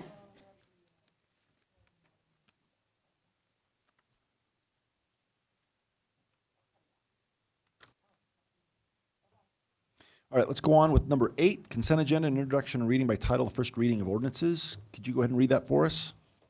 Don Quintana, City Clerk. Mayor, item 8A is ordinance 2019-66, a bill for an ordinance authorizing a lease agreement between the City of Longmont as lessee and the Archdiocese of Denver as lessor for use of the St. John the Baptist Church parking lot for Longmont City employee parking. Public hearing and second reading scheduled for December 3rd, 2019. 8B is ordinance 2019-67, a bill for an ordinance amending Title 4, Chapter 4.08 of the Longmont Municipal Code on city rebate programs for income qualified residents. Public hearing and second reading scheduled for December 3rd, 2019. 8C is Resolution 2019-116, a resolution of the Longmont City Council approving the intergovernmental agreement between the city and county of Denver for the city's participation in the Metro Mortgage Assistance Plus program. 8D is Resolution 2019-117, a resolution of the Longmont City Council approving the intergovernmental agreement between the city and Boulder County to implement the 2019 Financial and Housing Counseling Program funding through the Community Development Block Grant Program. 8E is Resolution 2019-118, a resolution of the Longmont City Council approving the intergovernmental agreement for demand-side management and distributed energy resource partnership between the City of Longmont, the Town of Estes Park, the City of Fort Collins, the City of Loveland, and Platte River Power Authority. 8F is Resolution 2019-119, a resolution of the Longmont City Council approving the intergovernmental agreement between the city and St. Vrain Valley School District for supporting the development of the Innovation Center's mobile lab. And 8G is approved 2 capital improvement program amendment. All right. Councilmember Susan Hidalgo firing. Nope. I'd like to pull 8F. All right. Does anyone else want to pull anything? All right. Councilmember Hidalgo firing, you still have the floor. So I just wanted to kind of give full disclosure as an employee of the St. Vrain Valley. Actually, before we do that, Oh. I make a motion to pass the consent Okay, agenda. so I make a motion to pass the rest of the consent item minus. Less F. Minus F. All right. It's been moved and seconded. Let's vote. All right. That passes unanimously. All right, let's go ahead. We don't have any ordinances on second reading, but now we will move on to items removed from the consent agenda. Councilmember Hidalgo Ferring, you can address 8F. We're there. Here we go. Me astray. Okay. So I just wanted to give full disclosure. I am an employee of the St. Vrain Valley School District. However, in reading through the content and the code of ethics, I serve no benefit from passing this agreement. I do support something that was my platform, was supporting the relationship between school district and the city of Longmont. So I will be supporting this, but I wanted to, I guess, throw it out to my council members. If you feel I should step back from voting, I would be, I don't mind, but. Okay. I don't think anyone has any problem with that. Or else they'd say something, I presume. But Yeah. I think we're good. Want to make a motion? So I move that we pass 8F. 8F, yes. All right. Sounds like, okay, it's been moved and seconded by the Mayor Pro Tem, that we pass Resolution 2018-119, or 8F. Let's vote. Oh, sorry, Dr. Waters. I apologize. You are in the queue. Thank you. Thanks, Mayor Bagley. I would have pulled this one as well. And I had a chance to speak to Kim yesterday, or recently, about the item. Of all the items on here, in terms of dollars tied to a specific item, this is probably the most insignificant. Long-term is much bigger, though. So my concern, as Kim knows, and Karen, that I would have liked to have seen some objectives with this proposal, like, and one could have been as simple as an objective would be to increase our outreach, or the number of touches we have, which is kind of think what we're trying to accomplish with it, from X to Y, right? There probably are some others. So here's what would be helpful to me, and if we need to get a motion for direction on this, then I'll do it. But it would really be helpful to know, what are the thresholds? Because one of the real objective here, or one of them, is to move from a tier 3 to a tier 2 in the Science and Creative Finance District, SCFD, right? So what those thresholds are would be really helpful to know, number one. Number two, if we hit those numbers, does it elevate only the museum, or all of the assets or the features in Longmont that receive funding from the SCFD? Does anybody know the answer to that question? Is it just the museum? So we would have some amenities or some assets that would be in tier 3 and some in tier 2. How does this work? Good evening, Council. I'm Kim Manajay. I'm the director of the Longmont Museum. Mayor Bagley and council members. Essentially, every organization that applies for SCFD funding is individually assessed. And so it's the entity, not the municipality. Exactly, All right. exactly. So our application into the tier 3, from tier 3 into tier 2 would just be based on our own budget. So then it begs the question, what are all the other entities that qualify or that can receive funding, and what do we need to do to elevate all of them into at least a tier 2? Wow. That's kind of a general question, but this begs, for me, I knew nothing about the SFD until I saw this, and Right. I've learned a lot in the last 3 or 4 days, but not nearly enough. So, Mayor Bagley and council members, this SCFD is essentially divided into 3 tiers. The top tier is the big 5 organizations in Denver. The second tier is essentially based on revenues to those organizations, and in order to hit tier 2, you have to achieve a threshold, and for 2020, that threshold is about $1.74 million. So the budget for your institution has to reach that threshold So in it's order. not just number of people you're going to work with, it's what the budget of your entity is. What is your budget in 2020? For this fiscal year, which is what we will use to apply in May for the tier 2 category, it's going to hit probably about 1.8 million. So we're just barely going to reach the threshold. And then you also have to have a certain outreach and a certain number of people you touch? Or We have to have, in addition to that, we have to have at least 15% of our attendance has to be outside of the county. So there's your objective, right? Right there. And if you qualify at tier 2, then you're eligible for substantially more in terms of grant funding. Is that correct? Correct, Councilman Waters. We should go from about $20,000, $25,000 that we're currently receiving in tier 3, and it will increase. This is a guess at this point because they don't know for sure, but the guess is an additional $150,000 to $200,000. So we'll see the $25,000 as an investment. Absolutely. Substantial return. Absolutely, The other in so I appreciate the materials from you or Jim in what's been funded. Are all those the $93,000 of funding in 2017? I think it was. Correct. Are those all museum projects, or those are museum plus other projects in the city?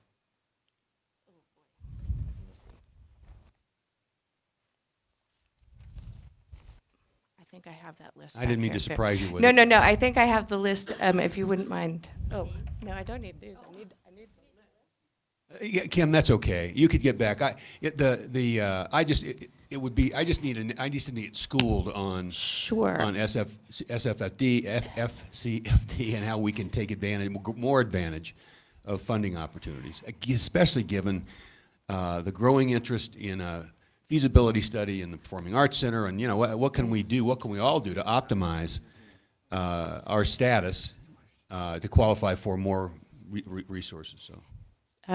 Council members. Sorry, didn't mean to. No, that's okay. I'm sorry. I should have brought that list with me. There are about 10 organizations that are on the list in Longmont that receive funds from SCFD. There's qualifications that you have to achieve in order to be eligible for it, which include things like being a 501c3 nonprofit or municipality. You have to provide programming to the public. You have to be in existence for at least 5 years. There's any number of requirements in order to be eligible for SCFD funding. But you're right that ultimately when we started looking at those numbers, Longmont pays a lot of taxes into SCFD and doesn't get that much money back. I think that ultimately it's actually really quite difficult for an organization to get into tier 2. That $1.74 million budget threshold is really, really big. And for instance, the Symphony gets money, Arts Longmont gets money, did get money, the Firehouse gets money. So all of those arts organizations are eligible. It's dance organizations, it's museums, it's music, it's all kinds of cultural organizations. I think one of the things, Kim and Kimberly have brought some interesting ideas in terms of how we look at things more globally for the organization. And I think part of what we want to look into is how can we potentially leverage that to see how do we bring the largest amount of money into the community. But that's a conversation we need to. Am I the only one that's just totally uninformed on this? Is everybody else really on top of the SCFD? How much we put in and what we get back? What it funds? Then I'll just get a private tutorial. Thank you. Council members, I am more than happy to give a presentation that is more comprehensive about SCFD in general if you're interested. Yeah. Sorry, Councilmember Martin? Thank you, Mayor Bagley. I was just going to affirm that idea and confess that it just looked like a good idea to me, so I didn't dig into what FCFD is. Mea culpa. Fortunately, we have Councilmember Waters to do that stuff for us. But I think a tutorial would be really good. Happy to do that. All right, Councilmember Christensen? Yeah, I think that's a great idea. I think it's a good reminder for us to, and particularly I would like to, well, it's a good reminder to people how the arts were funded before that came along, which was constant begging, hat in hand. So it has been a wonderful, wonderful benefit to all of us. Mayor Bagley and council members, essentially the SCFD passed in the 80s, and in the climate at the time, money was being stripped from cultural organizations left and right. It was a last-ditch effort to try to get funding into organizations that would desperately needed it to provide culture for Denver was mostly what was focused on at the time. It has expanded to a 7-county district. So ultimately, it was this moment of kind of panic that we were going to lose all of our organizations, the Denver Art Museum, the zoo, the Botanic Gardens, and the voters voted to adopt this tax, and it has expanded since then. I can tell you as a museum professional, this tax and the way that cultural organizations are funded in this area is highly, highly thought of throughout the country. People look at us with pure jealousy that we fund our organizations this way. I just want to say good job. You got a chance to show off that outfit. You're back there like, oh my gosh, am I going to have, yes! Yes. Believe me, I did not need that as an opportunity. That's good, it's good. All right, Dr. Waters? Just one more comment. We don't need to do this as a big formal deal, but it would be helpful if you're going to do a tutorial, and maybe some morning at the museum. It would be helpful for me to have a better idea if there's some strategy, right? Some bigger initiative that we can take as a municipality that somehow, if it's leveraging, but moves more of our eligible entities into a tier where we can get more in return. Jim Golden was very helpful to me as I, kind of understanding this, with describing some of the very amenities that you were talking about that we all enjoy. They can't be paid for except by the kind of collective effort that this requires.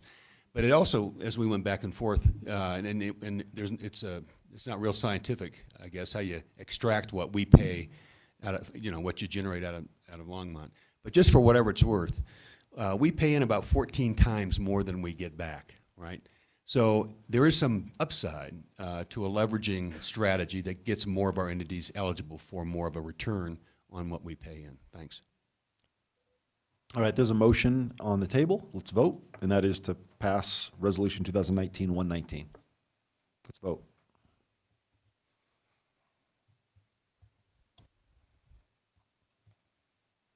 All right, that passes unanimously. All right, let's move on to general business, 11A. It's an update and request for direction on the Sustainability Evaluation System, also known as SES. 38 pages. Can't wait.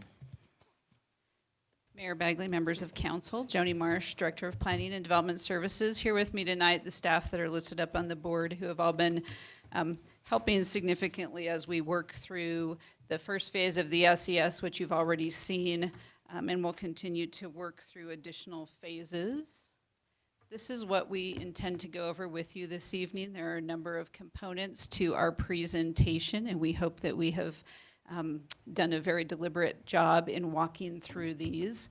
As we walk through all of these, one thing I do want to make sure we keep in mind is a key consideration with regard to the city being able to have the authority to impose additional conditions on land use approvals, that we need to keep in mind the two concepts we talked about back in August of rough proportionality and nexus. So the conditions that we impose have to have a legitimate local government interest, and they also have to be roughly proportional based on the nature and the extent upon which we impose them. And I think you'll see as we get through some of this why I'm pointing that out at the beginning of the meeting.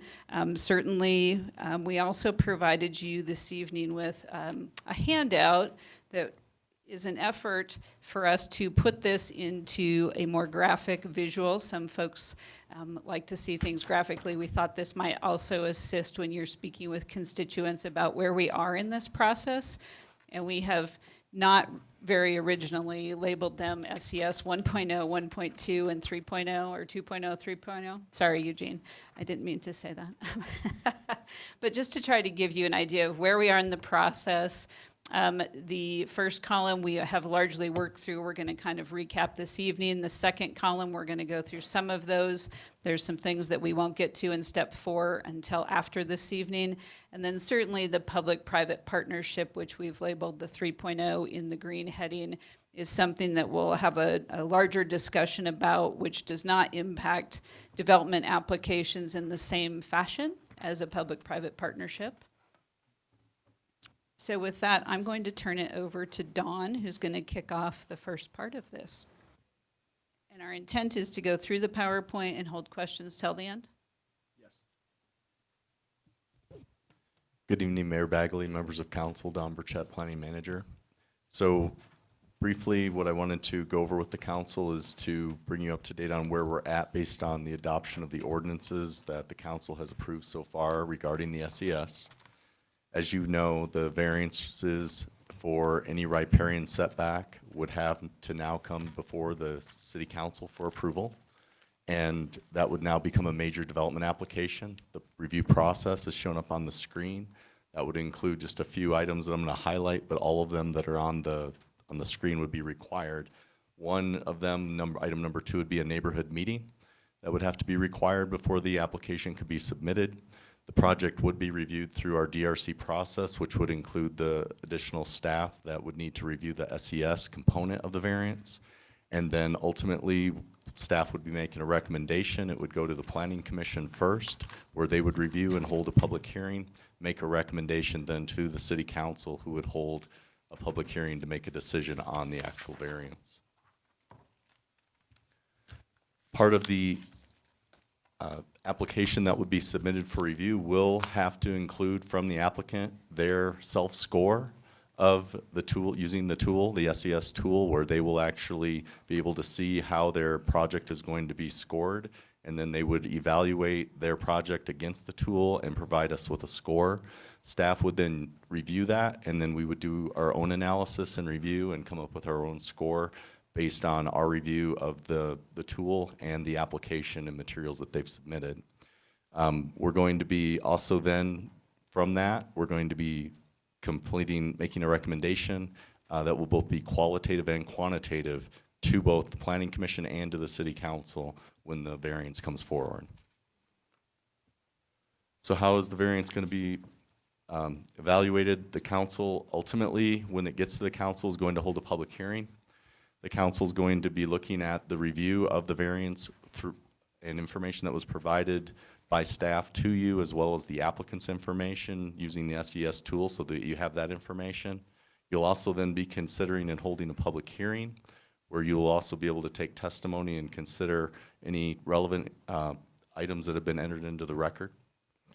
Ultimately, you are going to be looking at this variance request based on the review criteria. There are 2 standards in the city that you have to review it against. One is the general criteria that need to be met, and in the general criteria, you've added a new review criteria, which is shown up on the screen currently, that requires that the SES be submitted and reviewed, and then as part of the actual variance, the criteria, there are 6 criteria. The one that you added specifically to this area, as it states up on the screen right now, is that the development has satisfactorily completed a sustainability evaluation system assessment. So that means that you will actually see their assessment of their proposal through the tool as well as ours.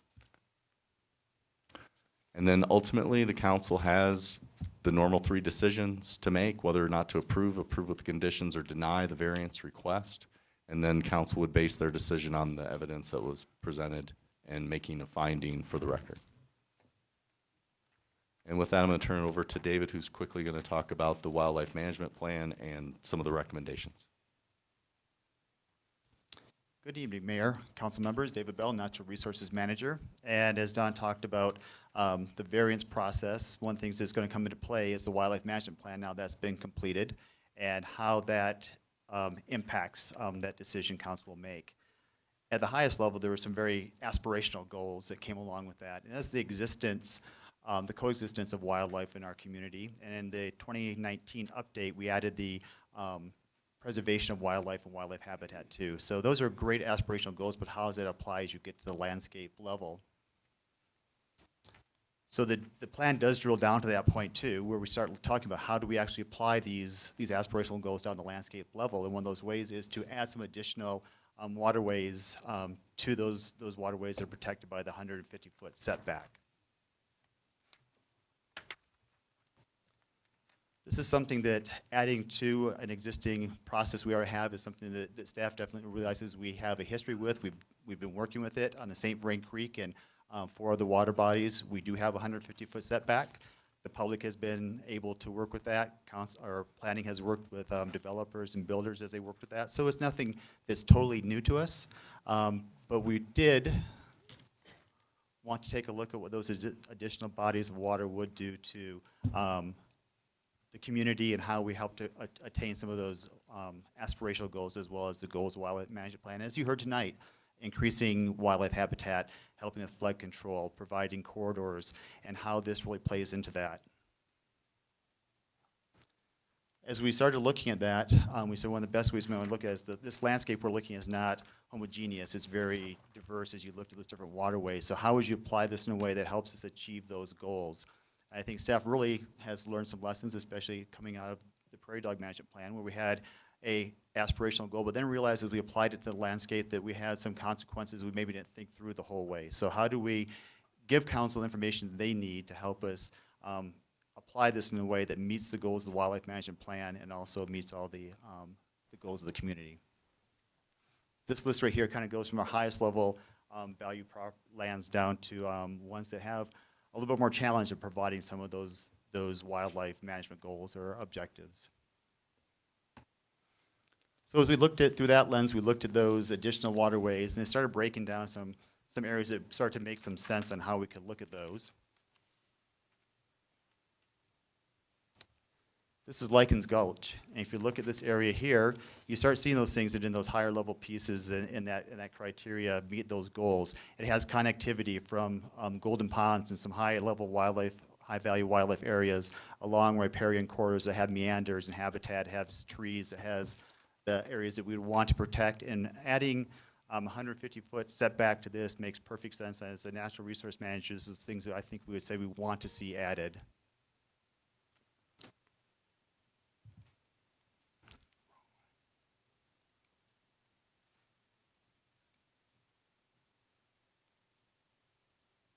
I'm not sure why it's going backwards. I wasn't clicking that way before. There we go. Sorry about that. So as we do that, those areas that we started looking at that meet those pretty easy criteria to say that we're meeting those objectives and things that we actually could say that we value the Wildlife Management Plan come up in these areas that we've highlighted in green here. As we started looking at properties again, we start looking into, and this is a little squeezed in here, but up to the north there, you're looking at Hobby Lobby, you're looking at Dry Creek as it comes through town past 287 there, Main Street, off Hover, and getting into an area that is surrounded by parking lots and buildings, but you do have a little bit of inholding of area that's green. And as you look at that, should we say that that has a 150-foot setback to achieve those wildlife management goals, or do those sorts of properties have other goals that could achieve other city values such as affordable housing, and how would you draw those criteria? So we think of those areas, it takes a little more work. As a natural resource manager, I couldn't stand here and say this provides the same sort of value those other properties do. So how would we do that? We just think it takes a little bit more time and effort and probably some more research to look at these areas. And I think on this piece, they put this in because, as council knows, the city purchased this property in conjunction with the Housing Authority. And as we look at, frankly, an opportunity for some permanent supportive housing, and we started looking at what the impact on this is, it would really limit what you could actually do on the north side of the suites. This property surrounds the suites in terms of permanent supportive affordable housing. And so this was, because we were part owners, and this was a good example to show you all today. So in these areas that we now have identified as kind of a yellow area where it's going to take a little more effort, is just a wildlife manager standing up here and saying this is the right decision to make? These would probably take a little bit more critique, a little bit more evaluation, a little bit more work to look at these areas. And so again, we started scrolling through these additional creeks. We came to properties like this, Spring Gulch up towards the north, towards 66, where currently is protected by the 100-foot setback, which is with all of our natural streams. But if you add the 150-foot setback on these properties, now you're out really to the front door of people's houses. So adding a deck, adding a gazebo is going to cause a new requirement for our residents. And then we have to ask, are we gaining those values that we wanted to talk about? Are we adding corridors? Are we adding habitat? Are we adding those pieces that help with flood mitigation? So this is one example of an area that'd be hard, again, to say that we would achieve those goals by implying this 150-foot setback in these areas. Another piece here, and this is a little hard to see. Roth Rock is up here, and this is the slough that comes down. It goes under the road, stays in a pipe, comes down past the cannery. Somewhere in here, either the road, oh, I'm sorry, it actually goes under the gas station right here. The cannery comes down, and then comes back out down here close to our fire training center. So in this area, we have one of the named waterways, but we really don't have any of the criteria for a setback. We don't have a normal high water mark. We don't have the habitat. So again, to give council information that just applying this overall was the intent at that higher level we do, but we're achieving the goal by doing it everywhere. So we start putting it together. There's areas that definitely I think we could say make sense to add that immediately, and others that we just want to make sure council has enough information to direct staff on the next steps. Thank you.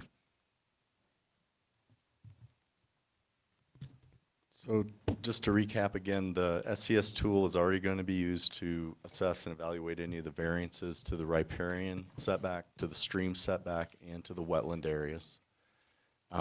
Council, let me go back. Council has stated previously that there was interest in looking at not only applying it for variances, the SCS tool, but also for adjacent properties or contiguous properties. And at a past meeting, I've asked what contiguous and adjacent was, and then we never got an answer for that. And so we wanted to kind of walk you through some information because, again, our understanding was that one of the discussions the council has made previously was that this tool would be used on adjacent properties. And so we are going to use, moving forward, adjacent, not contiguous. We've included the definition. So next to or adjoining something else, like an adjacent room, just so that we're clear on what we mean by adjacent. And then we're going to walk through some quick examples. So the example on the screen, this was actually in your council packet as attachment 2. This is the Royal Mobile Home Park that the city purchased and has been doing flood mitigation work on. The area that is, if I can get this to go one at a time, the area in red, which is overlaid on this aerial, is showing the area that's the riparian habitat area. So this is the area that we would measure 150 feet from. So this area cannot be built in, according to our code. This is where we measure and start our 150-foot setback from. The area in red now shows on the mobile home park the 150-foot setback. So any development that would occur within the red area would have to go for a variance and would have to come up to the city council for approval. I hate this mouse.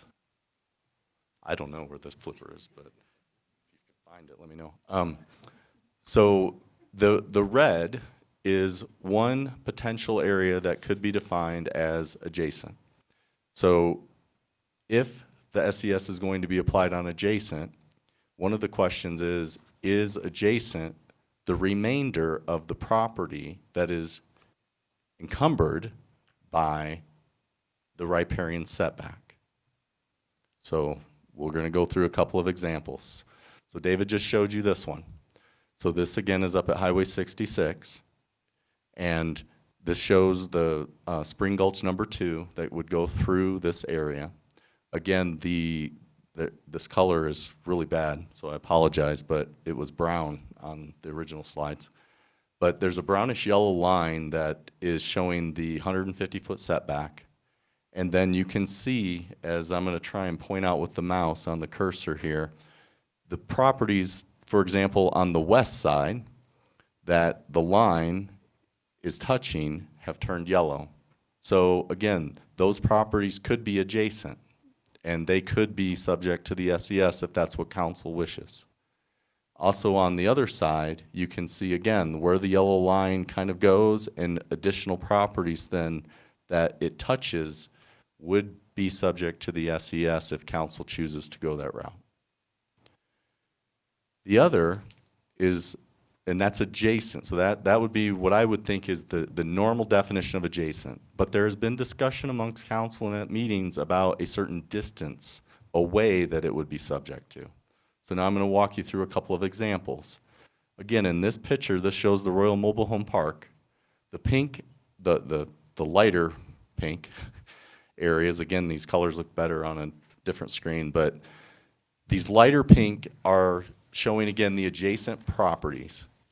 This darker pink up in the right-hand corner is approximately a 200-foot buffer from the riparian area, which means that all of those properties then would be subject to the SES if you set a specified distance away from the riparian corridor. Again, if we go back to the residential example, this is showing a 100-foot buffer from the riparian setback. So you're going to get double the amount of houses that are going to be subject to this if you add, and in this case, this is only 100 feet. I did not go out the same number as what we did on the previous slide. But we need to understand what adjacent means and how it's to be applied. And so we are now to council direction. I'm going to ask David to come up and walk you through the recommendation for the water bodies.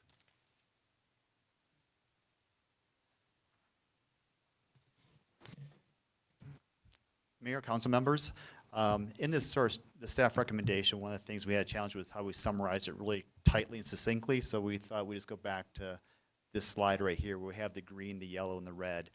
I think as we look again at the things we've talked about as staff and how we apply this to achieve the goals of wildlife management plans, direction that council has given us, the way we can do this that really would have the most direct impact on preserving wildlife habitat, increasing flood capacity, are the green areas. So if council just directed staff to take those 4 bodies of water, and all of them have some green in that, and say we should go out and apply it in those areas, with one caveat. This was a desktop exercise, so I think sort of drawing the ends of those greens and yellows is something we want to make sure we do in the right way. Probably some public outreach for people who are going to see their properties now in a green bubble. But those are areas that we feel confident we could go forward and make that next step pretty easy for council.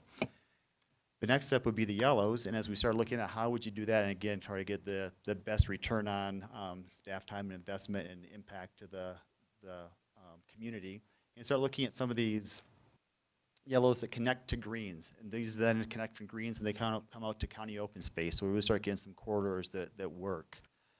Yellows up here that go from green, then it would tie back down to our main water body, so again we get that connectivity and pieces there. Then the ones that would really take some work are those reds. Those are the ones up by 66 with those neighborhoods and houses, and say how much time and effort do you want us to put into that, to overlay that, to try to go to that level. And again, the yellows and reds are all going to take time for us to probably bring in consultants, bring in some experts to do this work to see where those trade-offs probably fall. But tonight I think you could go everything from applying the way the wildlife management says and just add them all, to adding greens, yellows, and reds. And that's staff recommendation tonight would really be to direct staff to add the greens and then give us direction on how to address the other ones.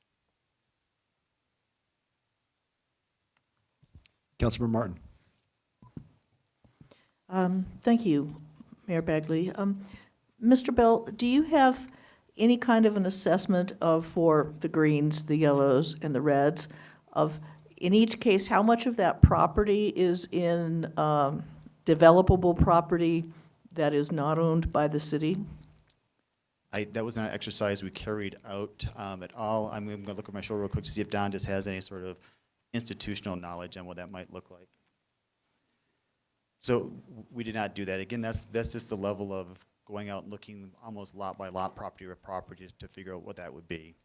So this is true even for the green areas, that those are potentially, I hate to use this word, but taking property that is slated for development or is owned by people planning to development and putting it inside a setback? So I can kind of just walk through it a little bit for you. If you look at Spring Gulch 2, starting over by Union Reservoir, a lot of this coming through city open space, water properties, up through the Ryder property, and then moving up towards the golf course properties. So a significant portion of that is going to be city-owned. If you go down to the next body over to the west, and there's that little piece coming up off the off of the slough, and that's again going to be primarily city property moving up into a little bit of private property there that we could assess, but majority city. Coming down Dry Creek, the green that you see there, that's pretty much tied into some of the school district property as well as some of our future park areas out in that vicinity. Likens Gulch, that pretty much, there's private property out there that, again, I think as we look at that and say that's the kind of landscape that as we start to develop our city from a natural resource perspective and from, I think, the wildlife management plan that we say we want to develop and grow in a way that protects and preserves those areas. We didn't have a lot of choice in some of these other areas. So that'd be the breakdown. I'd say Likens Gulch is probably the highest level of private property that you would see within this. Thank you. Councilmember Christensen. Thank you, all of you, for your hard work on this. I think this is a really interesting and more nuanced way of looking at the issue. The issue is we want to protect the natural resources we have. We want to protect them both for the citizens and for the city, for the animals, and for the future. And once it's gone, it's gone. However, I like the way you have broken this into areas, because trying to do everything retroactively and say, okay, you've been able to do what you want for 150 years, and now you have all these built things, and now we're going to say you can't do that. And there are areas, as you pointed out, for instance, along Dry Creek 1, where it is essentially a canal, a concrete canal, which has a limited amount of wildlife in it. Although that doesn't necessarily have to be true in the future, but it is now. And for us to treat that the same as we're treating the St. Vrain River does not seem to be very reasonable to me. So I like what you've done in terms of coloring what is clearest, which is the green areas. It seems to me the pink or red areas that you're talking about are, because they are right in the heart of things that have already been built on and developed and include either residential or commercial areas that are heavily used, or are areas that are, for instance, just a pipe going underground. I would suggest that maybe we should not consider those. But if we're talking about these areas, I think it's a good idea to put them in, but also to break them into areas to say, we're going to examine them chunk by chunk along the corridor, as you already have, and say, perhaps this area of Dry Creek 1, from this area that you marked in yellow,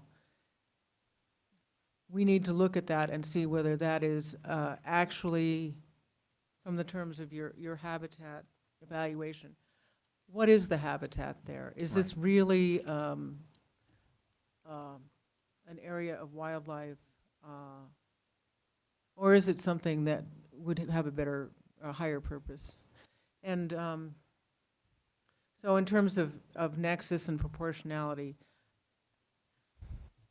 in my heart, I tend to be a hardliner about the three-pronged stool of sustainability and all that. But the truth is that we also have to be realistic about and balance the future of the city and the property rights of the owners and the reality of what the actual environment is. And so I like what you've done, and I would suggest that we include all of those areas here, all of the water areas, but with the caveat that we examine chunks of the river for eligibility to be part of that. And some areas, for instance, the northern part of Spring Gulch 2, I think it is. Yeah. We can perhaps choose not to include. Likewise, the northern part of Spring Gulch 1.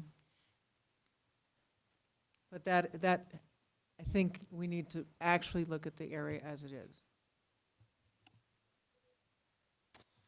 Mayor Pro Tem. Thank you, Mayor. I'm just wondering that if it might be possible, instead of segmenting these different waterways, be it Dry Creek 1 or Spring Gulch 1, rather to include them, but then be able to score them differently within the SES? Or would it be better to piecemeal them, in your opinion?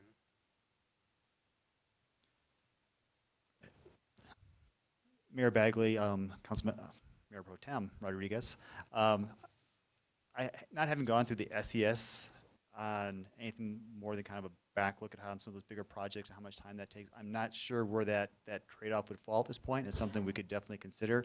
I think it'd take a little bit of staff time to say what's, and if your question is which is the most efficient, or is it, okay, I think is what we looked at right now, what kind of like doing these segments, we were able to do some pretty high level visualization, looking at things and going out that doing the segmented area really does give us a good starting point to look at. And I think that's where I did hopefully caveat this. We really do want to ground truth this a little bit too, to make sure that green bubble really meets that higher level that we're looking at without having to go through a full SES on all these different sections. Okay, so in essence, it'd be easier to have them segmented versus having different scoring criteria in the SES and just adopting them all. Mayor Bagley, Councilmember Mayor Pro Tem Rodriguez, would that scoring then be related to those different segments then? Because that's what I guess that's where I said when you said instead of segment, you would still segment them and then give them different scoring potentially in those segmented areas. Right, but so then they'd all be included, so there would be technically no bias in the concept of them all being adopted as riparian areas, but then they would be scored different based upon the reality of development and the amount of wildlife and all of that that goes into the scoring criteria. So I don't know if I could answer your question, but I think that's another way of looking at it. I don't think we actually have looked at it that way, but I think that has some value. Dr. Water, sorry, go ahead, Harold.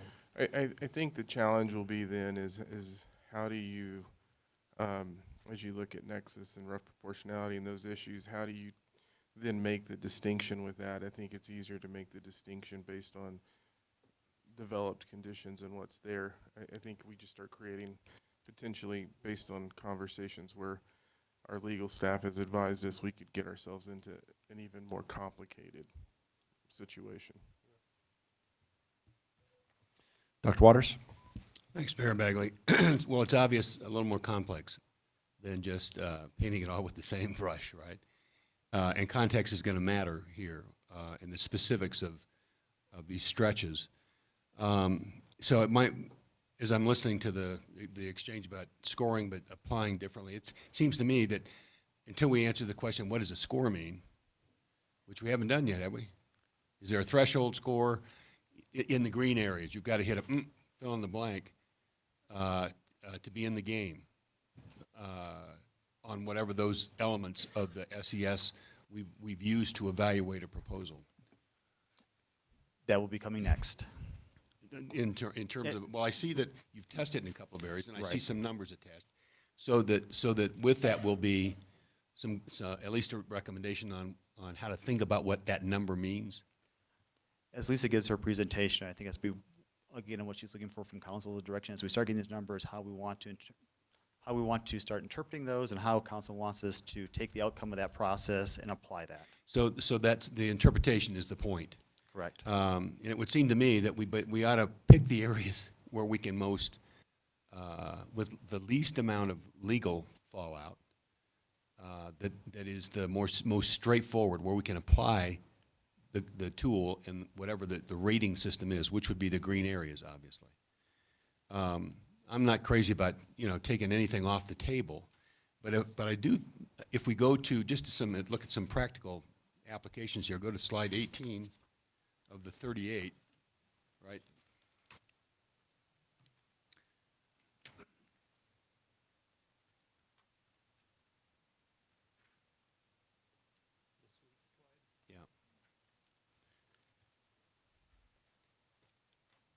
It was a good thing that you numbered the slides. Yeah. Getting to the number is the problem, is the challenge. Yeah, just getting the number here. If we can't do that, it's going to be really challenging for the SES.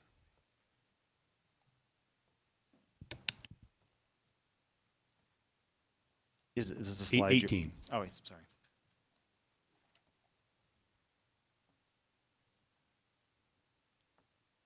Right there you are. So that's the property we own around the suites, all right? So, and this is one of the stretches that Councilmember Christensen was referring to, where just north of our property, in fact, do we own all the property right up to the edge of the creek there? Yes. So does this represent the 150-foot setback from the edge of the creek? Down to the slide, but I believe it's the 100-foot setback. Is that?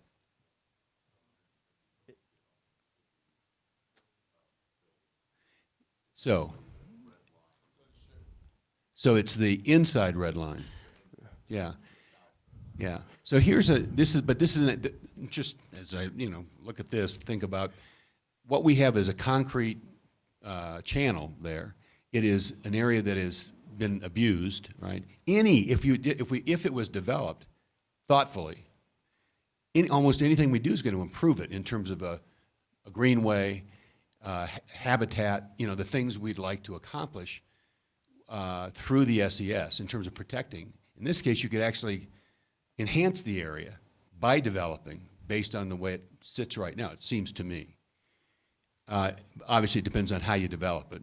It makes a big deal. So I don't know then how the scoring system applies to the specific, both context and obviously project, right? And then what those scores mean. But that's an example, right, for me, probably the most vivid example. And then all that area along Spring Gulch, what are you going to do those homeowners? But this is an example where the vision we've had for affordable housing and what it means to that whole area, if we don't think about this as tailored to a specific stretch along one of these creeks, we're going to get in legal trouble, I think, and we're going to deny ourselves opportunities to enhance what's already been abused through development. So I don't know what to turn that into other than, it seems to me in terms of it's a 90-10 principle, you're going to spend 90% of your time on 10% of the problems or whatever that proportion is going to be. We ought to pick the low-hanging fruit here, right? Start there, apply this, and let's worry about those areas that are going to be most complicated and most complex and most contentious. That's not the place to start, it seems to me. That would be the place to end in terms of how we lay this out. Does that make sense? Yeah. It does. I think that's the exercise that we as staff really walk through to get to these green, yellows, and reds. So I think generally green presents fewer issues, but still some issues that we have to ground truth. Yellow is a mix of that. And so you may have some areas in yellow that are easier to deal with. You may have some that are much more difficult to deal with. So it was harder to take a big chunk in that area. And again, the ground truthing in terms of putting something together that takes into consideration nexus, rough proportionality, and all of the other legal issues, that requires a deeper look. Red, we're telling you there's a smorgasbord of issues that's much larger than the yellow. So on this slide, you're wanting, do we need to take action on how to apply this to the bodies of water bulleted here? Council. Is this a consensus? Is this? So Councilmember Waters, we'd be looking for some direction to say, let's look at that low-hanging fruit, which I think staff has identified as the greens, and say, let's apply it in those areas as the wildlife management plan has In all these directed us. bodies of water. In all these bodies of water. And then on those same bodies of waters, let's look at the yellows and the reds a little closely. It'll take a little bit more deliberate action, but we would apply the greens as a next step, and then start working on how we work on budgets and timing to start looking at yellows and reds. So you have three, I want to make sure you know you have three options. One, just apply it to everything. Two, to take the green, yellow, red approach. Three, to do nothing. And then variations, obviously, but those are the three options. So if you take the red, green, yellow approach. That would be option two that I just. Yeah, but so. We would start with green and get that done. We would then go in and do the analysis on yellow and move through that. And come back with, here's what you've learned. Here's what we've learned on yellow. Waiting an action from us. Correct. I would want to take things. So are we ready for, so Don's whispering something. And again, I think I've tried making it clear, but that is going to be a resource challenge. So it would be budgets and consultants and some additional So work option number 2 is the most expensive, labor intensive. Is that what you're? We would get there, I think, at any of the levels, but I think by doing green first is probably the lowest cost. Staff would probably be able to go out and start working that immediately. As we start moving towards the yellows and the reds, that's where we would bring in some additional help to achieve those goals. So I move we give staff direction to begin applying this to the green areas in these waterways. It's been moved and seconded. There are 3 people in the queue. Do we have any comments pertaining specifically to the motion? Councilmember Martin?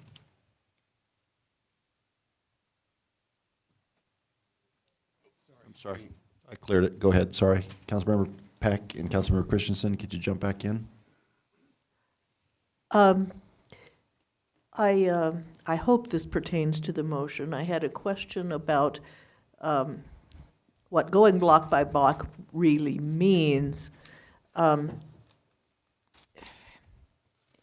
So you're saying the motion, would the motion be to immediately begin applying the SES to the green areas in the same way that it is to the red crosshatched areas, or does the motion only mean consider if we could apply it safely?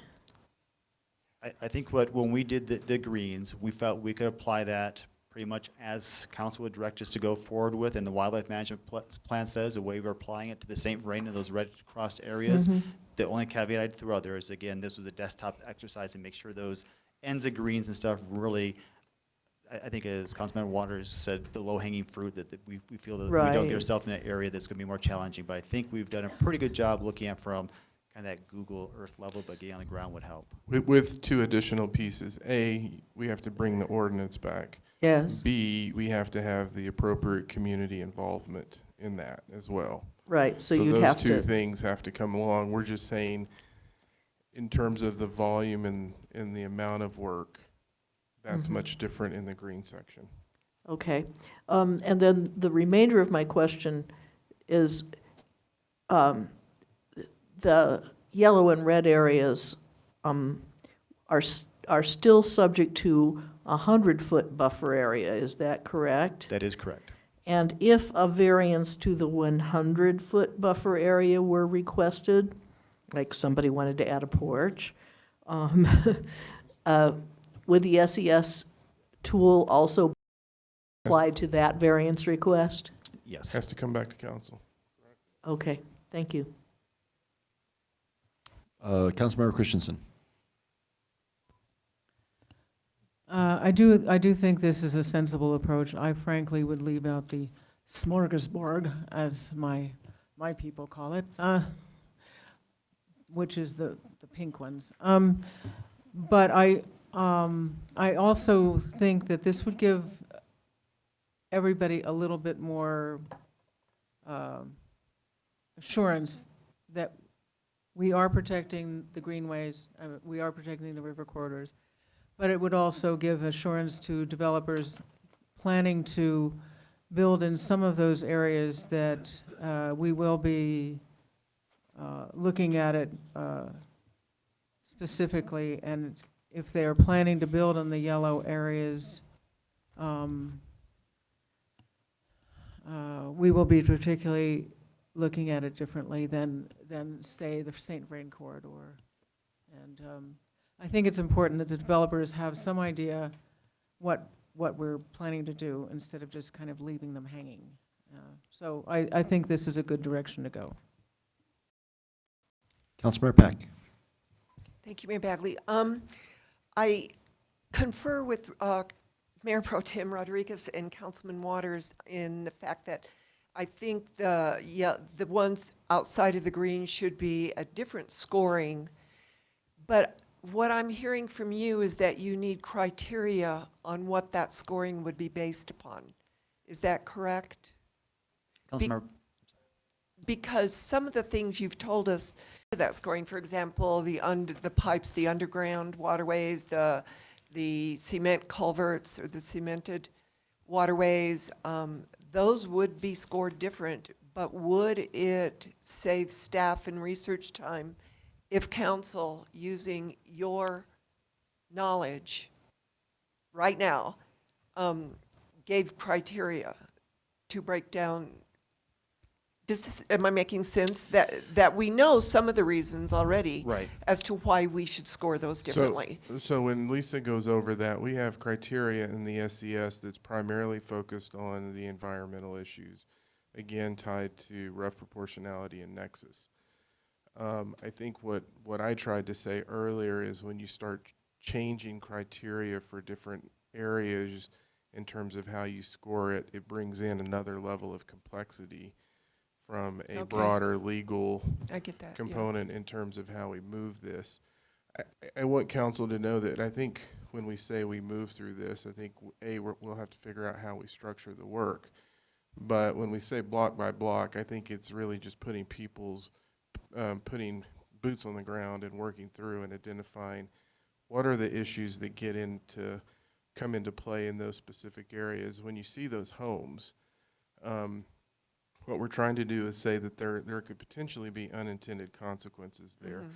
So if you apply this, if somebody comes in and wants to build a storage shed, you may actually put them through a different process to build a storage shed, or if they wanted to expand their porch or add another floor, and that's what we're seeing in those yellow and red areas, and it looks different. Is that correct? Yes, I think that's it. And I think it's when we talked about some of the time that we need as far as research, dollars always play a part in it, but I think part of it was also a deliberate conversation as we as staff continued up here, council started having those same conversations of what does that really look like, what could we achieve, and if we make some of these changes, do we still get to those goals of the wildlife management plan? And I think one of the pieces I've added to the conversation is, natural resource manager, that those red areas do seem like a challenge at this point, but if a developer would come in and buy 10 of those lots, and now you have a redevelopment, would it be something different? So those are all those kind of scenarios I think that staff would like to think through, come back to council and say, here's some of the ways that we've looked at addressing yellows, here's some of the ways that we've looked at addressing reds, and give some direction at that point after we've had a little bit more time to boots on the ground it and kind of run it through those scenarios. I think staff is really good at doing as well. So, I'm sorry, I guess I still have the floor. The way I initially approached this in my mind was that I wanted the 100-foot setback so that we did not destroy riparian areas that were already in place and developed. Looking at developed areas already with residential, and I'm mostly concerned about residential versus the commercial that is already, how do I say it, established. I do think that that's a different mindset than riparian areas that have been there for a very long time. So that's why I said maybe different criteria for that. But you're talking that would go with the different scoring system. But I'll wait until Lisa presents to see if you've already done what I'm talking about. Am I making, does that make sense? Councilmember Peck, I believe you're making a lot of sense. I think, again, I think that is the reason for this the idea that I think staff is not saying, let's do it everywhere. Let's give us some time Right. to ask these questions, take what council gives us tonight, try to work it into something that we come back up here, we can answer those questions based on, all right, greens are taken care of. Now we've thought about the yellows and reds, and here's some of them, hearing from you, here's some of the recommendations we can give you on how we move forward on the yellows and reds. Right, and to go a step further, and establishing riparian areas on the areas of the flood mitigation that we've had to take out diseased trees or old trees. Make sure that we establish riparian areas on those waterways. So, and I know that's what you're doing. For my staff, but my staff, that's their That's their goal. passion, exactly. Okay. All right, thank you very much. All right, nobody's left to the queue. We have a motion on the table basically instructing staff to move forward with the green areas, to include them in our riparian setback protected waterways. Correct? Was that your motion? For the application of the SES, yes. So let's go ahead and vote.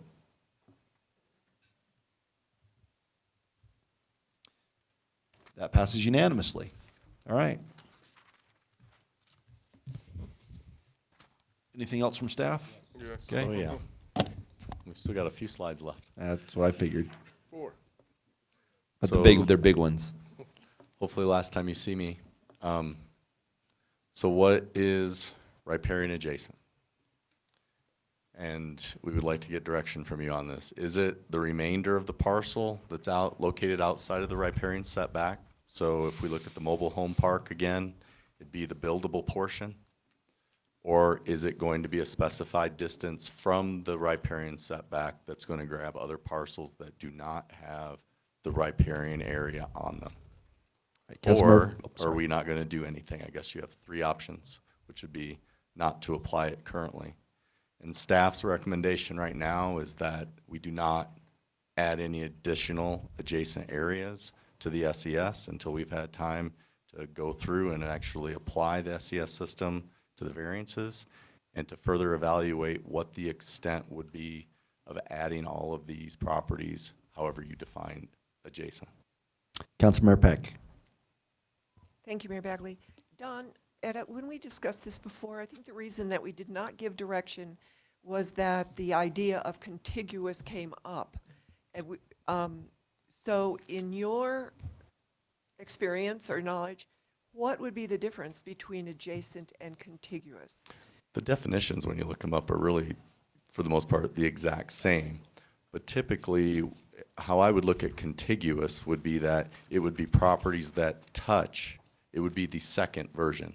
Any parcel that's located a specific distance away from the riparian setback area, so it's all that pink that I talked about, all those other properties down near the mobile home park that do not have the setback requirement, those would be contiguous properties that have additional requirements for the SES.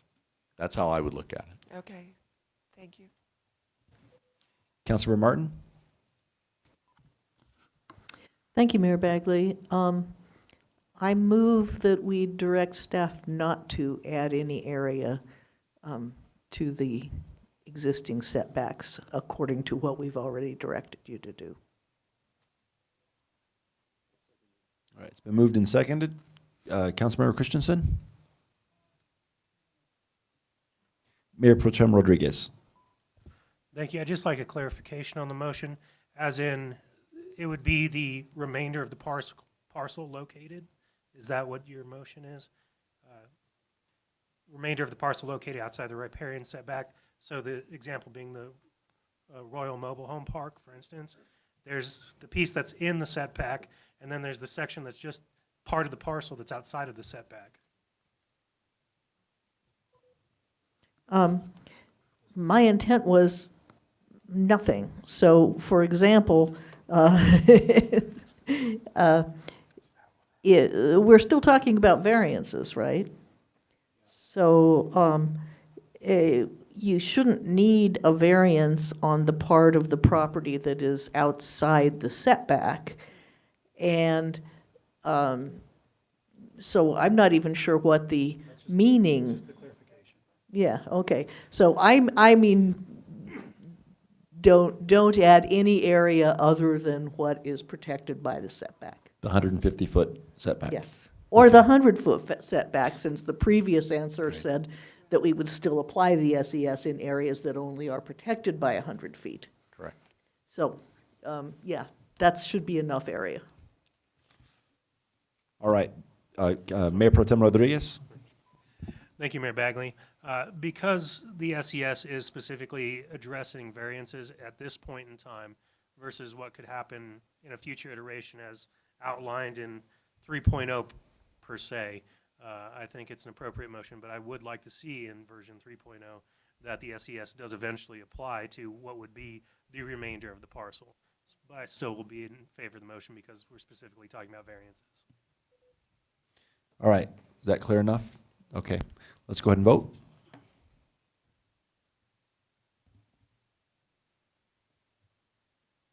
All right. That passes unanimously.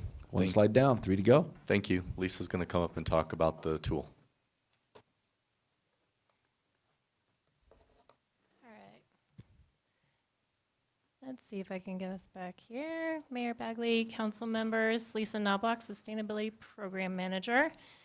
And I'm just going to give you a pretty brief status update on where the tool itself is at. So we took the version that you all saw the last time that we brought it to you, and we applied that version to all of the projects that have been granted variances to date, which are just the 4 projects that are listed here: the BioLife Plasma Center, Guardian Storage, Harvest Junction, Northeast Bar, and the Grandview Meadows Apartments since 2007, correct? 2007. Those are the variances that we've granted. So we ran those projects through the tool that we have, and these are the scores that they scored here. So as you can see, they all scored above 0. They didn't score very high, but they did score above 0.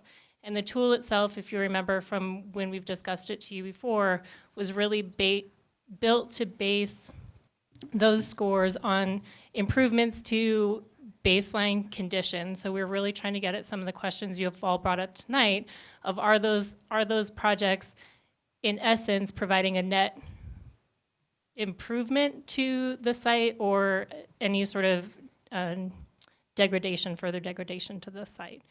So we did learn a lot through that process. Again, those are only 4 projects that we ran through. It did allow us to refine the scale that were in some of those areas to better reflect those baseline conditions. It identified some additional areas that we need better clarification on. Again, it helped us to maintain that focus on the environmental aspect, again, getting back to the nexus and rough proportionality issue.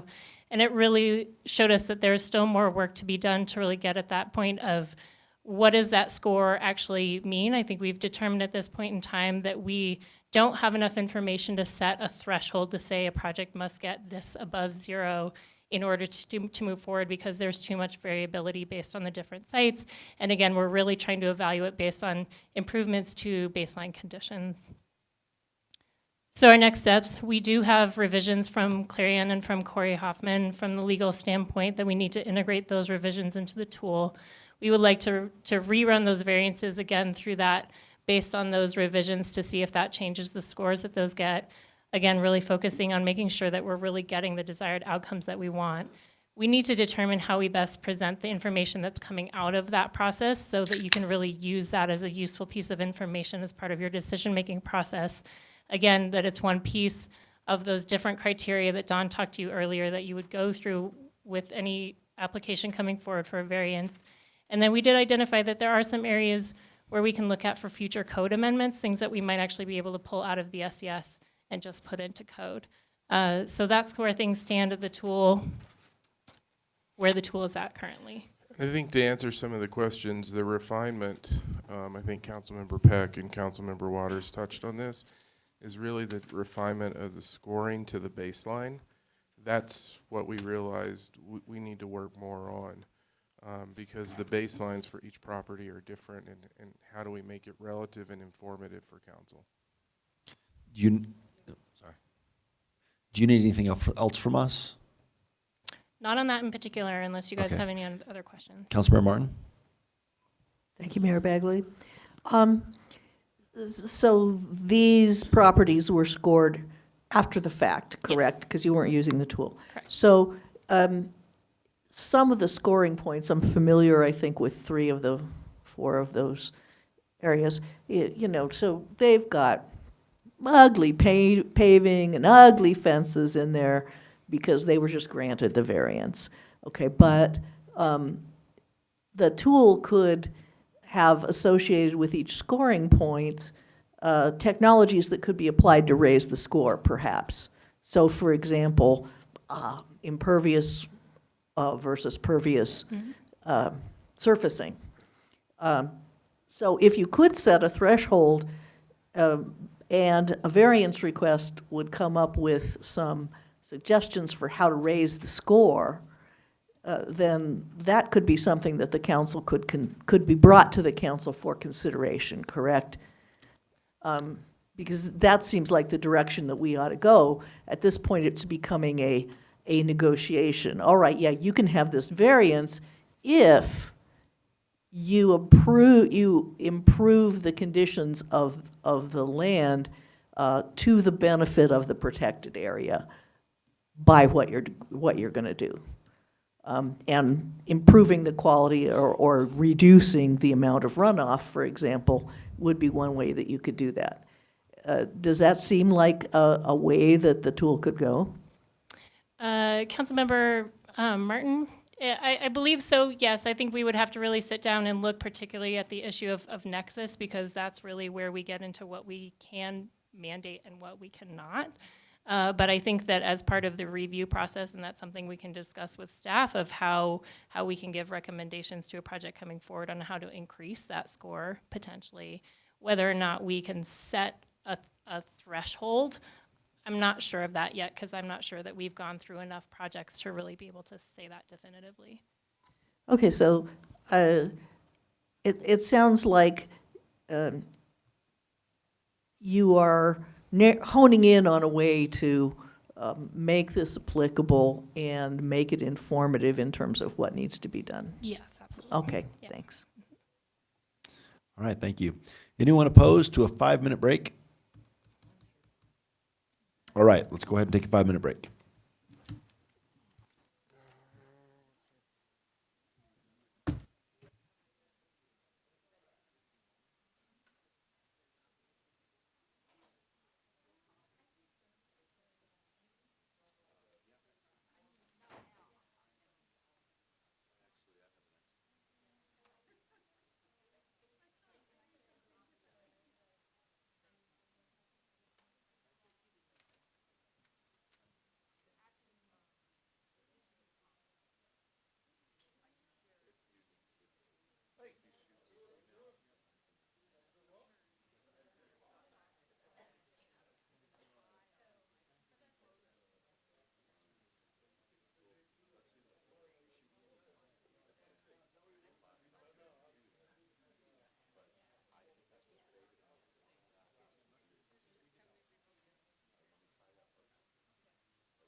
give you a copy just in case.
All right, let's go ahead and get going. Doesn't really matter. Should we start with internal boards or external boards? All right, we're going to go with external boards at the suggestion of Councilmember Christensen. So how it was explained to me was the green boxes represent those boards and commissions that only one council member opted to select. Correct. And so as it stands now, if we were to appoint each council member, to the board that he or she asked for. So Marcia currently would serve on 3, Polly would serve on 3, Aaron on 2, Joan on 2, Susie on 1, Tim on 2, Brian on 6. So that's just kind of where we stand with the current green counting system. And so what would you guys like to do to proceed? We could start from scratch, start with appointing the greens, and then go through the others and talk and negotiate. Any ideas? Mayor Pro Tem Rodriguez? Would anybody be opposed to letting the person with the highest preference take that particular board when there's a case of 2 people or 3 people? Mayor, if I might, just provide a little explanation to the logic of Dawn in preparing this sheet. Oh, it's perfectly clear. It was that good, the logic. In preparing this sheet, I just wanted to help frame the conversation. So those areas in green were where only one council member expressed an interest in the rankings that you all sent me. So that seemed like low-hanging fruit, potentially a good place to start. The next place I went was I bolded precisely what Mayor Pro Tem Rodriguez just suggested, where 2 council members or more expressed an interest and one has a prevailing rank. So an example would be El Comité, where Councilmember Hidalgo Faring indicated that would be her first preference, and Councilmember Christensen indicated her 5th, that you might select in that case Councilmember Hidalgo Faring, since that was more important to her. If you followed those choices and used those in bold where someone had a clear higher ranking and not an exact competition, that would leave you with those balances noted on the bottom of that page for external.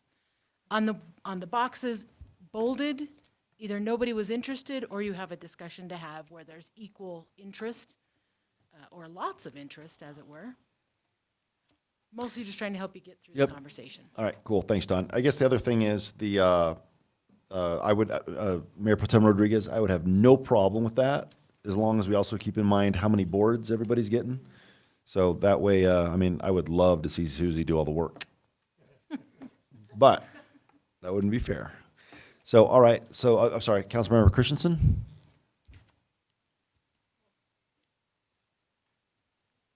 All right. So question number 1, is anybody opposed to me making a motion to appoint all the greens to the appropriate or to the correlating council member that is in the green box?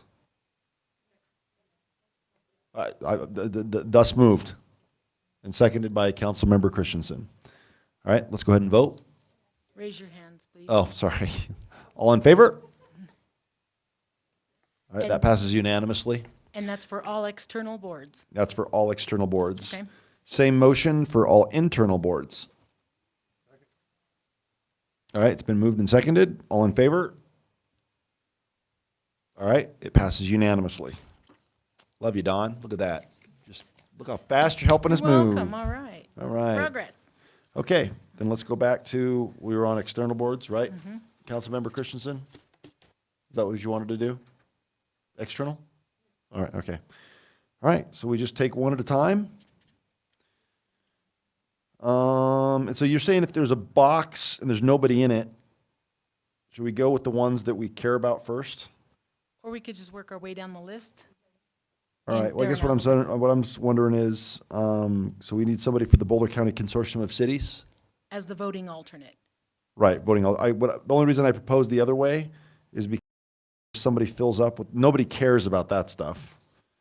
And so if somebody filled up with the stuff they don't care about, they might not wind up getting there. Would you like to go to the main? I think we should, I'd prefer going with the stuff that's important, that people, right? Councilmember Christensen. I would like to point out that I've probably never missed a meeting in years, so, but something could happen to me. So that's rarely the case that I need a voting alternative, so it's not particularly important, but if anybody wants to go for that, or come along. All right, is anyone, okay, there's been a motion to appoint Councilmember Peck as the alternate to the Boulder County Consortium of Cities. I made that motion. It's been seconded. And let's vote. All in favor? All right. So we're not going to count alternates. Is that okay? If we don't count alternates as the board? Okay, so, all right. So do you guys want to just keep going down the line? All right. Boulder County Resource Conservation Advisory Board. I'll take him. All right. Councilmember Martin. All in favor? All right. Consensus vote. Councilmember Martin. Martin is now to 4. All right. Let's talk about commuting solutions. Mayor, okay, go ahead. I was just say, before we leave that page, let's not forget Advanced Longmont Steering Committee. Where's that at? That's the first one. Oh, I'm sorry. I failed to bold Let's that go back up box. there. My apologies. Advanced Longmont Steering Committee. This is what LEDP requested last Yep. week at the meeting. So, Councilmember Peck and Councilmember Christensen, do either one of you have, Councilmember Peck? Can we go through, can we come back to this last? And the reason I want to know is, how many am I going to end up with? Is a big thing. And also, I think that Councilwoman Christensen applied for LEDP, which, if she gets that one, does she really want to be on Advanced Longmont 2.0? So can we continue and come back to that? Absolutely. Thank you very much. Commuting solutions. All right, commuting solutions. Councilmember Peck and Councilmember Rodriguez, you both kind of sort of wanted it. So, Councilmember Peck? Thank you, Mayor. I have told Councilman Rodriguez that if he wants it, it would be great to have a different voice on that. So I will remove my name. Congratulations, Mayor Pro Tem Rodriguez. You just got shoved off to the second Tuesday in March, June, September, December. So anybody, all in favor of Mayor Pro Tem Rodriguez serving as the commuting solutions board member? All right, that passes unanimously or by consensus, because we didn't have a motion or a second. So, Next all right. is the voting alternate to Dr. Cog. Has been Councilmember Martin. She would gladly let that go, if I understood her email correctly. It's all alone at the top of the second page. Yep. So who wants to be alternate?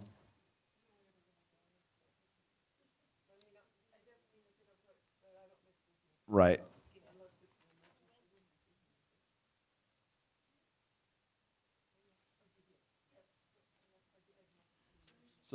So first person who speaks up gets it. Oh, I think, was it Mayor Pro, or Councilmember Christensen laughed. You made a noise. I think you get it. No? Oh, it conflicts? Okay. All right, let's come back to that one then. Okay. All right, Longmont Economic Development Partnership. We've got, I'm sorry, nope, sorry, El Comité.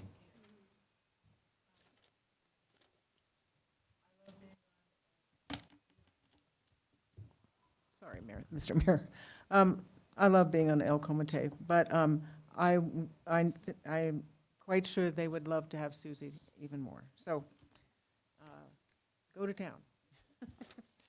All right, do we have a consensus vote that Susie Hidalgo-Faring is going to go to town on El Comité? All right, all in favor? All right, that's unanimous vote by consensus. So Susie's at 2. All right. Longmont Downtown Development Authority. We've got Councilmember Martin and Mayor Pro Tem Rodriguez is 1s, and Waters is a 4. Marcia, you're at 4. Aaron, you're at 4. Pull out the gloves. No, Councilmember Martin. Okay, try again. We're all lit. Not me. Well, I really like being on that board, and I feel engaged, so I would prefer to keep it, just because, we're working on some stuff. They have great lunches. No, that's LEDP that has the great Oh, lunches. yeah, that's true. I'll remove my name. Thank you. All right. So all in favor of Councilmember Martin serving as the Longmont Downtown Development Authority board member? All right, that's unanimous. Marcia, you're at 5. All right, now we're on to the Longmont Economic Development Partnership. Council members Christensen, Martin, Peck, and Waters. So I guess my question is for,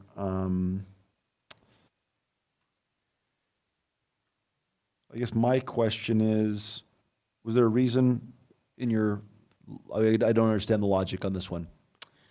It was the way their preferences came in on the sheet, so you could throw all those into one box and pick the top two. Oh, I see. people. Martin and Waters. I didn't know if the mayor wanted to fill his traditional spot or not. It's not, if I wanted to go, I'll go, but Okay. in this particular case, it looks like I've got plenty to do. Yes, I'm sorry, Councilmember Peck. Thank you. Correct me if I'm wrong, Harold, but when we were at the LEDP board meeting the other day, and I asked, didn't they say there were 2 council members and the mayor? But the mayor was primarily the executive session, but there were 2 council members just on the board, or Liaison to the board. So yes. the way the structure works is that the mayor serves on the executive committee. There are 2 city staff members that are voting board members, and then there are 2 council liaison positions. Okay. I'll be going anyway, so. I know. But I still think it'd be a good idea for 2 other people to go too. Thoughts? Councilmember Martin. If it's a choice between the 2 of us, I'll defer to Councilmember Waters, but I always go anyway just to listen, so. We're I would talking like about to have 2. it. Yeah. I mean, okay. 2 of you, All right. so. Anybody opposed to Martin and Waters since they're both higher? All right. All in favor of appointing council members Martin and Waters as the Longmont Economic Development Partnership liaisons? Raise your hand. All right, that passes unanimously. So Martin gets another one. Waters, you are now at 3. Martin, you were at 6. You're done? All right, Longmont Sister Cities Association. All right, we've got 4, 2 2s, a 3, and a 4. Martin, you're gone. Waters, you're a 3. All right. Susie Doggle-Faring and Aaron Rodriguez, you're both 2s. Susie has 2, you have 4. Yeah, so I mean, I'm just counting them up so far.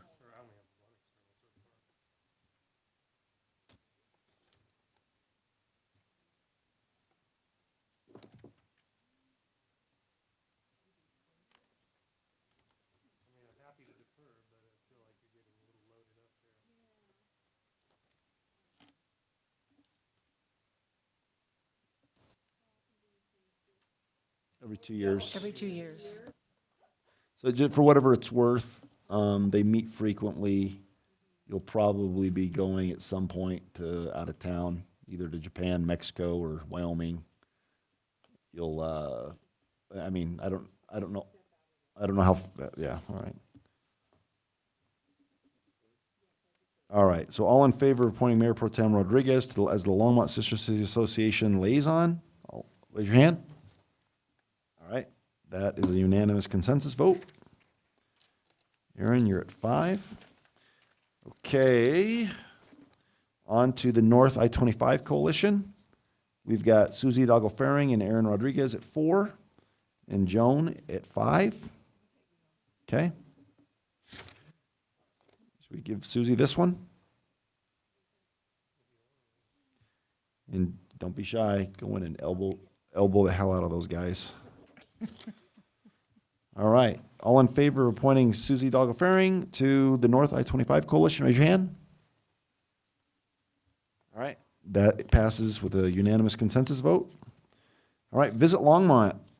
We have Christensen and Rodriguez. Polly, you're only at 3. Aaron, you're at 5. Anybody opposed to appointing Councilmember Christensen? All in favor of appointing Councilmember Christensen to the Visit Longmont Board, raise your hand. Councilmember Christensen?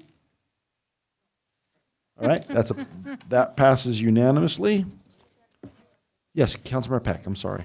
That's okay. I have a question. I've seen it on here, but I have no idea what it is. The Northwest Rail Corridor Governance Committee? What is that? They didn't even meet last year. Should we continue that? I don't know what it is. We could take it off the list. We just left everything on it, assuming that maybe they would convene at some point. I would always take that one as a council member because it never met. Councilmember just curious. Martin was interested in that. But it should. I agree. I agree. But I don't know what that is. How is that different from like NADA or Commuting Solutions, or I don't understand. We can get with Phil and look at it. I think what happened was with NADA and Community Solutions and the others, that got absorbed into those other functions. Oh, that would be good if what we I could think, figure that but out. you know, that can be one. We can talk to Phil and bring it back if we need to. Okay, great. Thanks. Made a note.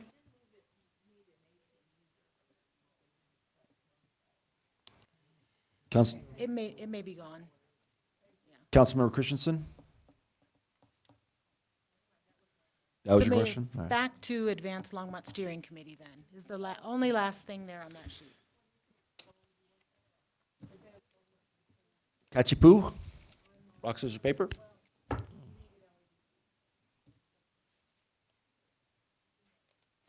Joan, you have two. You only have two. All right. So all in favor of appointing Councilmember Peck to the Advanced Longmont Steering Committee? Raise your hand. All right. And Councilmember Peck, they will meet quarterly. I have those dates and times, so. I got you. Hold on 1 second here. On to internal. Hold on 1 second. One second. Okay. We have a point of order here. Mayor can't count. Hold on. So I'm showing Aaron. Oh, yeah, but I was also looking at this other one. I also counted your Planning and Zoning Commission appointment. Yeah, so you've got, you got Planning and Zoning.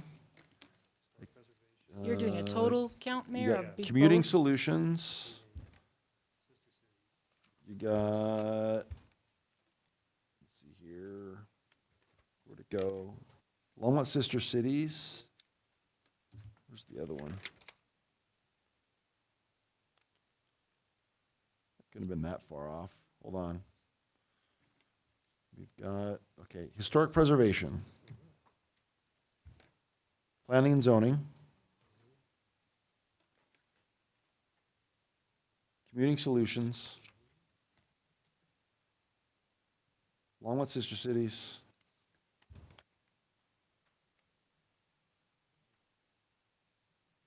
Oh, that's right, you're 4. All right. 1, 2, 3, 4. Thank you. All right. On to Airport Advisory Board. Actually, sorry. Yeah, nope, that's right. Airport Advisory Board, internal.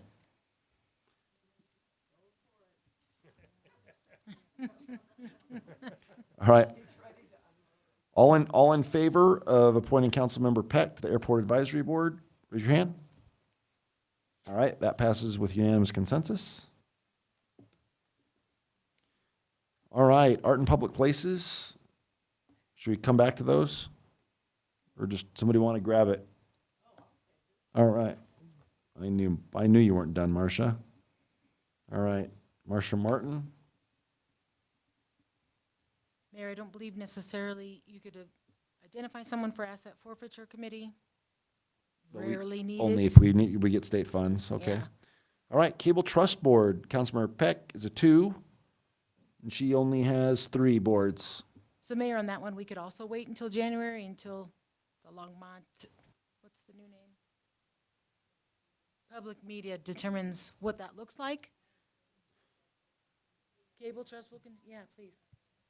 Hi, Mayor. Sandy Cedar, Assistant City Manager. It's my understanding that the Longmont Cable Trust may indeed continue, but they haven't made that decision for sure into the new year.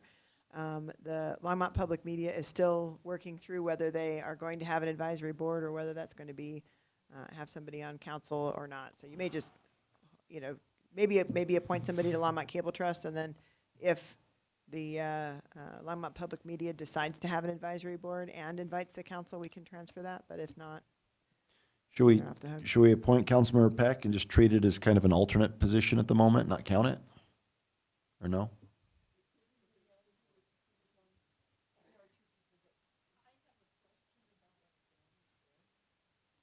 Sure. Oh, sorry, Councilmember Martin.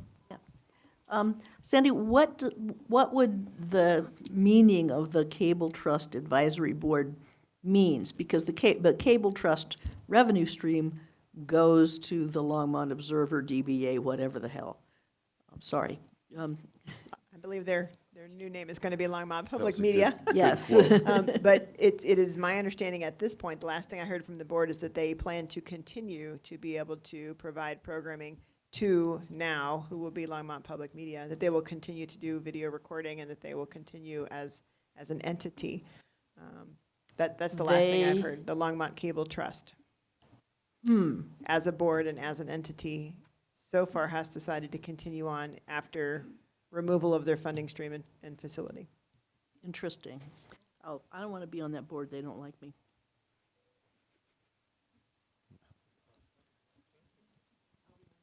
All right, Councilmember Peck, all in favor of appointing Councilmember Peck to the Cable Trust Board? Raise your hand.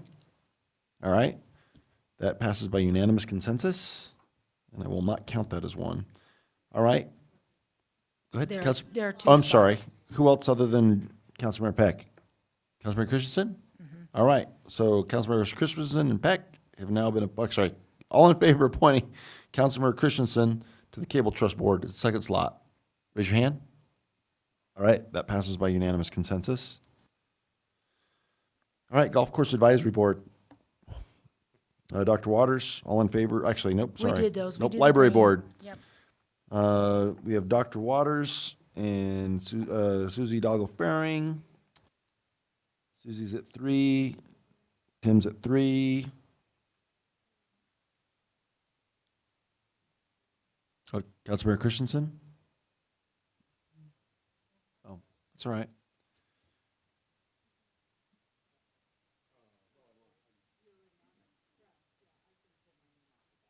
All right, so Councilmember Doggle-Faring, let's pull her name off. All in favor of appointing Councilmember Waters to the Library Board? Raise your hand. All right, that passes by, or that's an appointment we make by unanimous consensus. Longmont Housing and Human Services Advisory Board. Holly's at 5. Susie is at 3.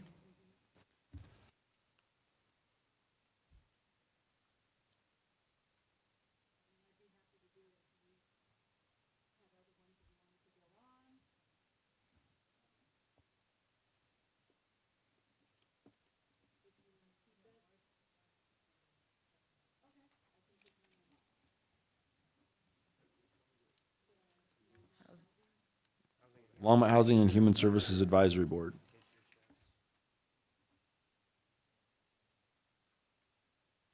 All right, all in favor of appointing Councilmember Christensen to the Longmont Housing and Human Services Advisory Board? Raise your hand. All right, that passes by unanimous consensus.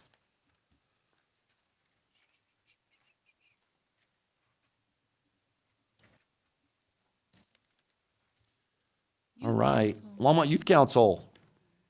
I'm just gonna roll the dice. All in favor? Oh, Councilmember Peck, sure. Sorry, I just have a comment. Dawn, those times have changed. Oh, Last good, year, okay. it's 3:30 to 5. Thank you. You're welcome. And I can pull my name off it, Susie, if you really want it. Okay, I'll take it. Oh. I don't know. I should take it in case you have parent-teacher conferences. So Or I'll we take could it. discuss with Yeah, we can them figure either it out. way. Yeah. About adjusting times. Okay.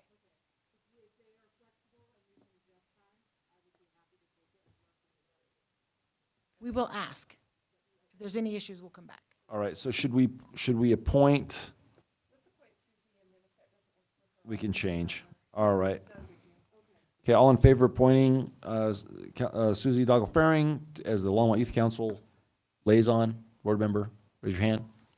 All right, that's unanimous consent. Can Councilmember we Peck? just kind of think of me as an alternate? If you can't make it, if this doesn't work out? I know we don't have alternates on this, but you and I can work this out. Okay, thanks. Museum Advisory Board, Councilmember Christensen is at 6, Marcia's at 7. You're both taking your name off?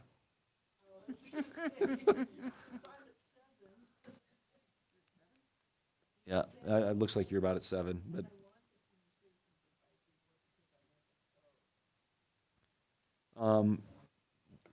Joan, you're at 3, Susie's at 4, Tim's at 3, Aaron, you're at 4.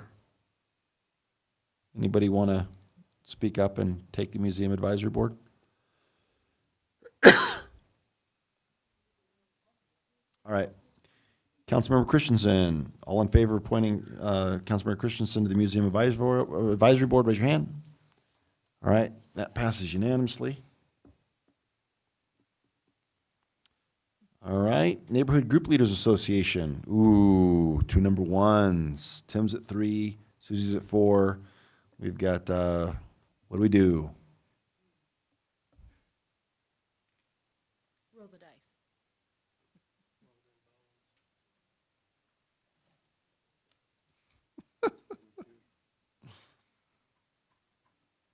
We could come back to it. Oh, let's come back to that one. Okay. All right, Parks and Rec Advisory Board. We have. Don't skip the old hire fire and Oh, old I'm hire sorry. police, those. I'm sorry. That Old second hire council fire. member? That's true. This is actually good because if you have any interest in tracking your own investments, this is really a great group. Absolutely. So, who would like to? And it's the same. Probably should be the same person for both because they're at the same time. So, all right, Councilman or Mayor Pro Tem Rodriguez, all in favor of appointing him? Raise your hand. To both, correct? Yeah. We'll count that as 1. All right, Parks and Rec Advisory Board. We have Peck and Waters at 3, Rodriguez at 4. I mean the weighting. The ranking. You gonna take your name off, Aaron? All right. Peck and Waters. Joan, you're at 3. Tim, you're at 3 as well. All right. Council member, all in favor of appointing Councilmember Peck to the Parks and Rec Advisory Board, raise your hand. All right. That passes by unanimous consent.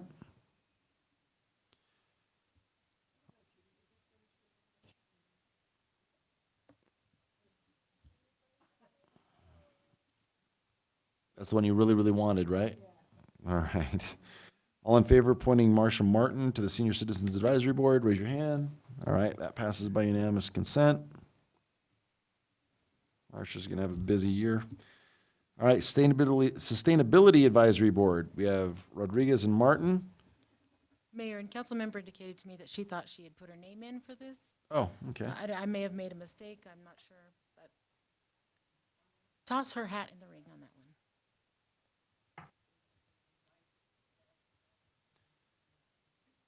All right, so we've got Polly and Aaron. Aaron, do you care? Nope. All right.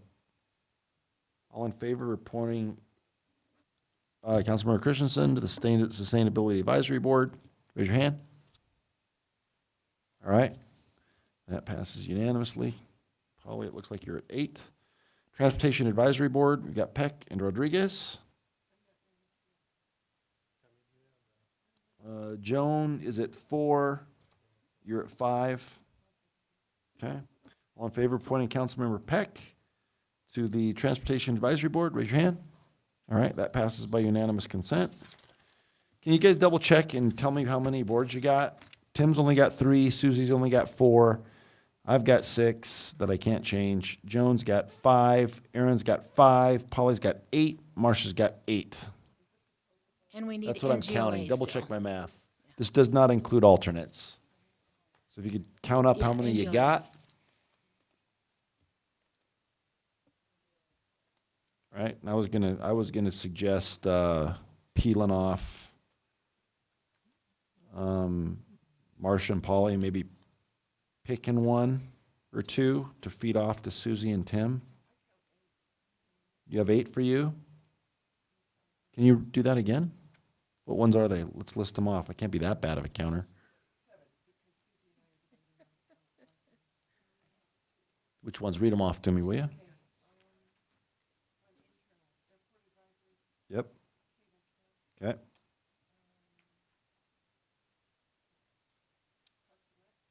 Okay. Okay.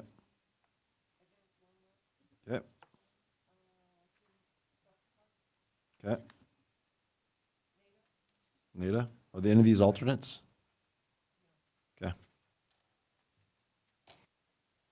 That's 7. And are do any? So how many do we? 7. Okay. All right. Well, I was not right because I had 5. All right. Yeah, I You've count got, 6. who's got Mayor. 6? You count. Mayor, if I have Don, council you are the member- city clerk. I have Why don't you council member count? Do Beck your job, Don. on Advanced Longmont Steering Committee, voting, well, the alternate on consortium, Dr. Cog, North Area Transportation Alliance, and that's it for externals. Internal, tab, airport, cable trust. We said we wouldn't count that. So 6. And Parks and Rec, yes. Yep. So 7. 7. And none of And them one of are those is an none of them are alternates. Okay. How many want to go down the list? How many for Marcia?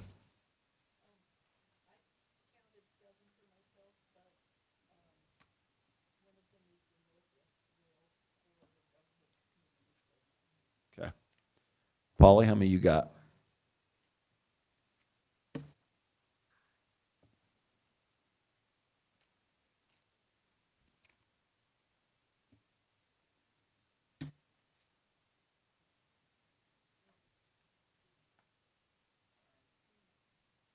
Not including alternates, right?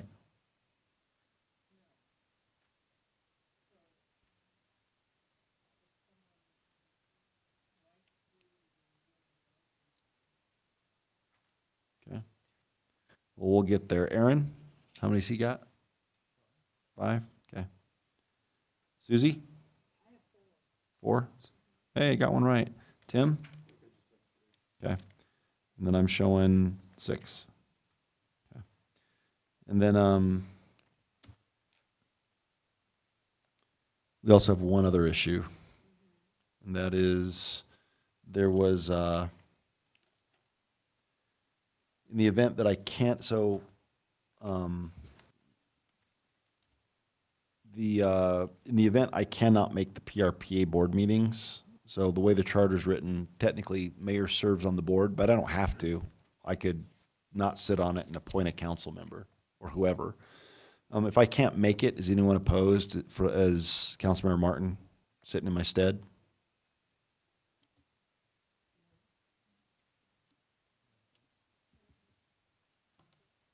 All right, so we're going to go ahead and just, if I can't do it, I'll talk to Jason. I don't know if we can, but at the very least, you can sit there in my chair. So we'll go ahead and count that one too. But don't you, I've got, let's see here, you've got golf course, you've got library, and you've got Longmont Economic Development Partnership. Oh, I'm sorry. And we still need to decide NGLA. Yes. Yes.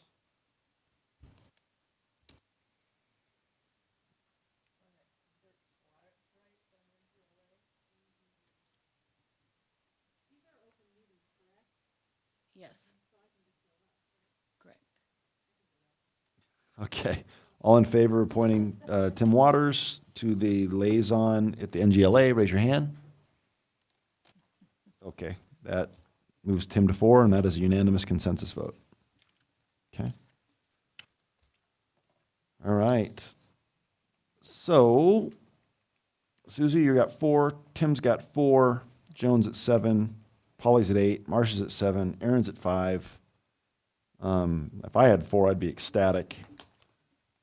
So, I mean, depends on if Susie and Tim want more to do. So Mayor, what I can do is bring back the full list, and if there are any conflicts, somebody Adjust. and we can bring that back for your adjustment. Together with a couple questions. And then can we adjust the time? Right. Can Didn't we have send one more Marcia to thing that we were PRPA? gonna do? So did, I don't have, yeah, the museum. That's actually a really cool one, for whatever it's worth. I'm on the wrong sheet. The museum, are we back to the museum? Okay. Oh, I had Christensen there, okay. All right, so Polly went to 7, Susie goes up to 5. All in Okay. favor of appointing Councilmember Hidalgo Faring to the Museum Advisory Board? That passes by consensus vote. All right, cool, unanimously. All right. Which consensus means Anything? unanimous. Councilmember Christensen.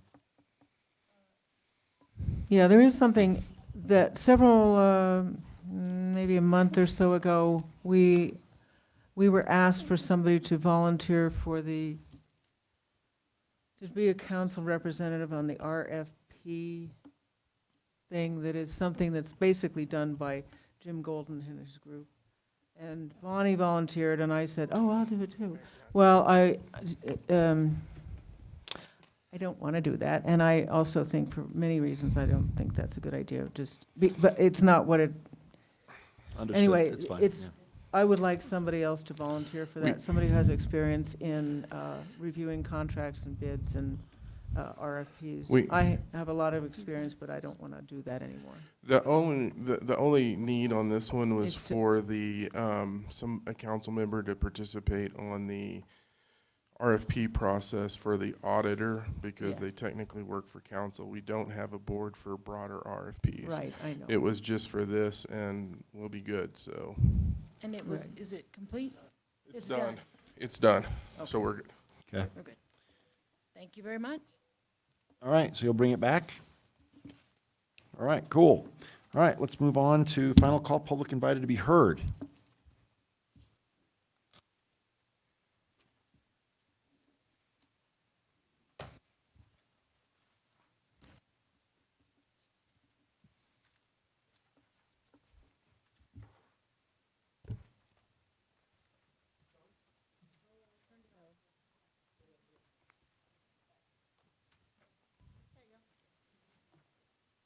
Mayor and Council, Gordon Pedro, 2639 Falcon Drive, Longmont.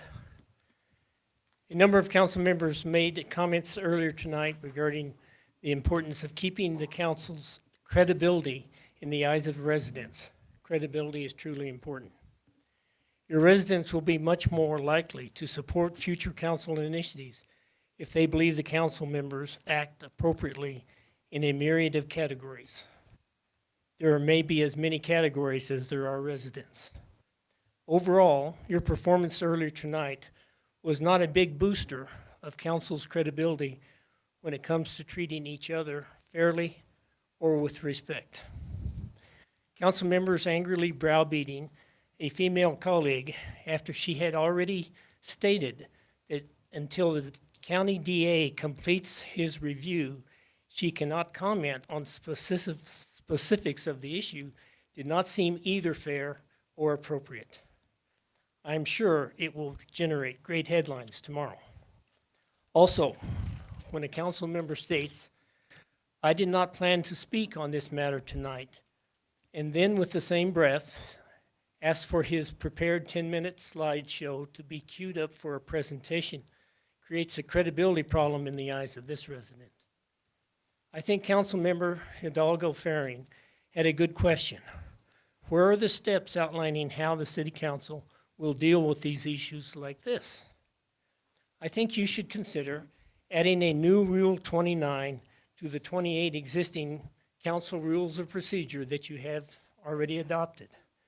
Rule 29 would be specific to Longmont and let all council members know how the rules will be applied. Thank you. All right, let's move on to mayor and council comments.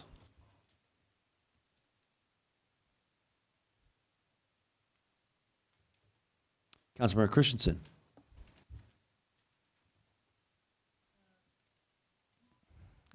Council members Peck and Rodriguez and I will be out of town until Saturday night representing the city down in San Antonio. So You can still contact us, but there isn't much we can do. I also would like to read from the Colorado statutes, if I can find them.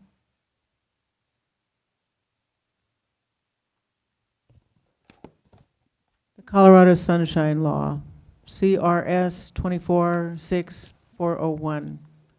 A gathering, a quorum of 3 or more individuals of a local body constitutes a meeting. Emailed messages discussing pending actions constitutes meetings and are subject to the law. And again, it's an open meeting. And I guess I'd like to make a comment, and that is, Gordon Pedro, you're not a civilian in this. You served here as our city manager for many years. You were the first to always take to the airwaves, talk about transparency and flim-flams. And you are a male, not a female. I'm calling you out. That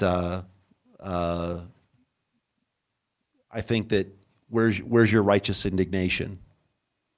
And I was not going to comment on this tonight, but I came prepared. And I was asked questions, and I answered it.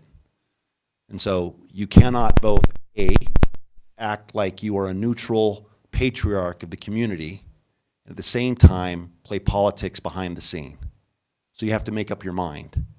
And so we will continue to have further discourse on this topic, I'm sure. So I look forward to your letter to the editor, whatever you plan on next. All right, anybody else have anything you want to say? Nobody's in the queue. All right, city manager, any remarks? No comments, Mayor, Council.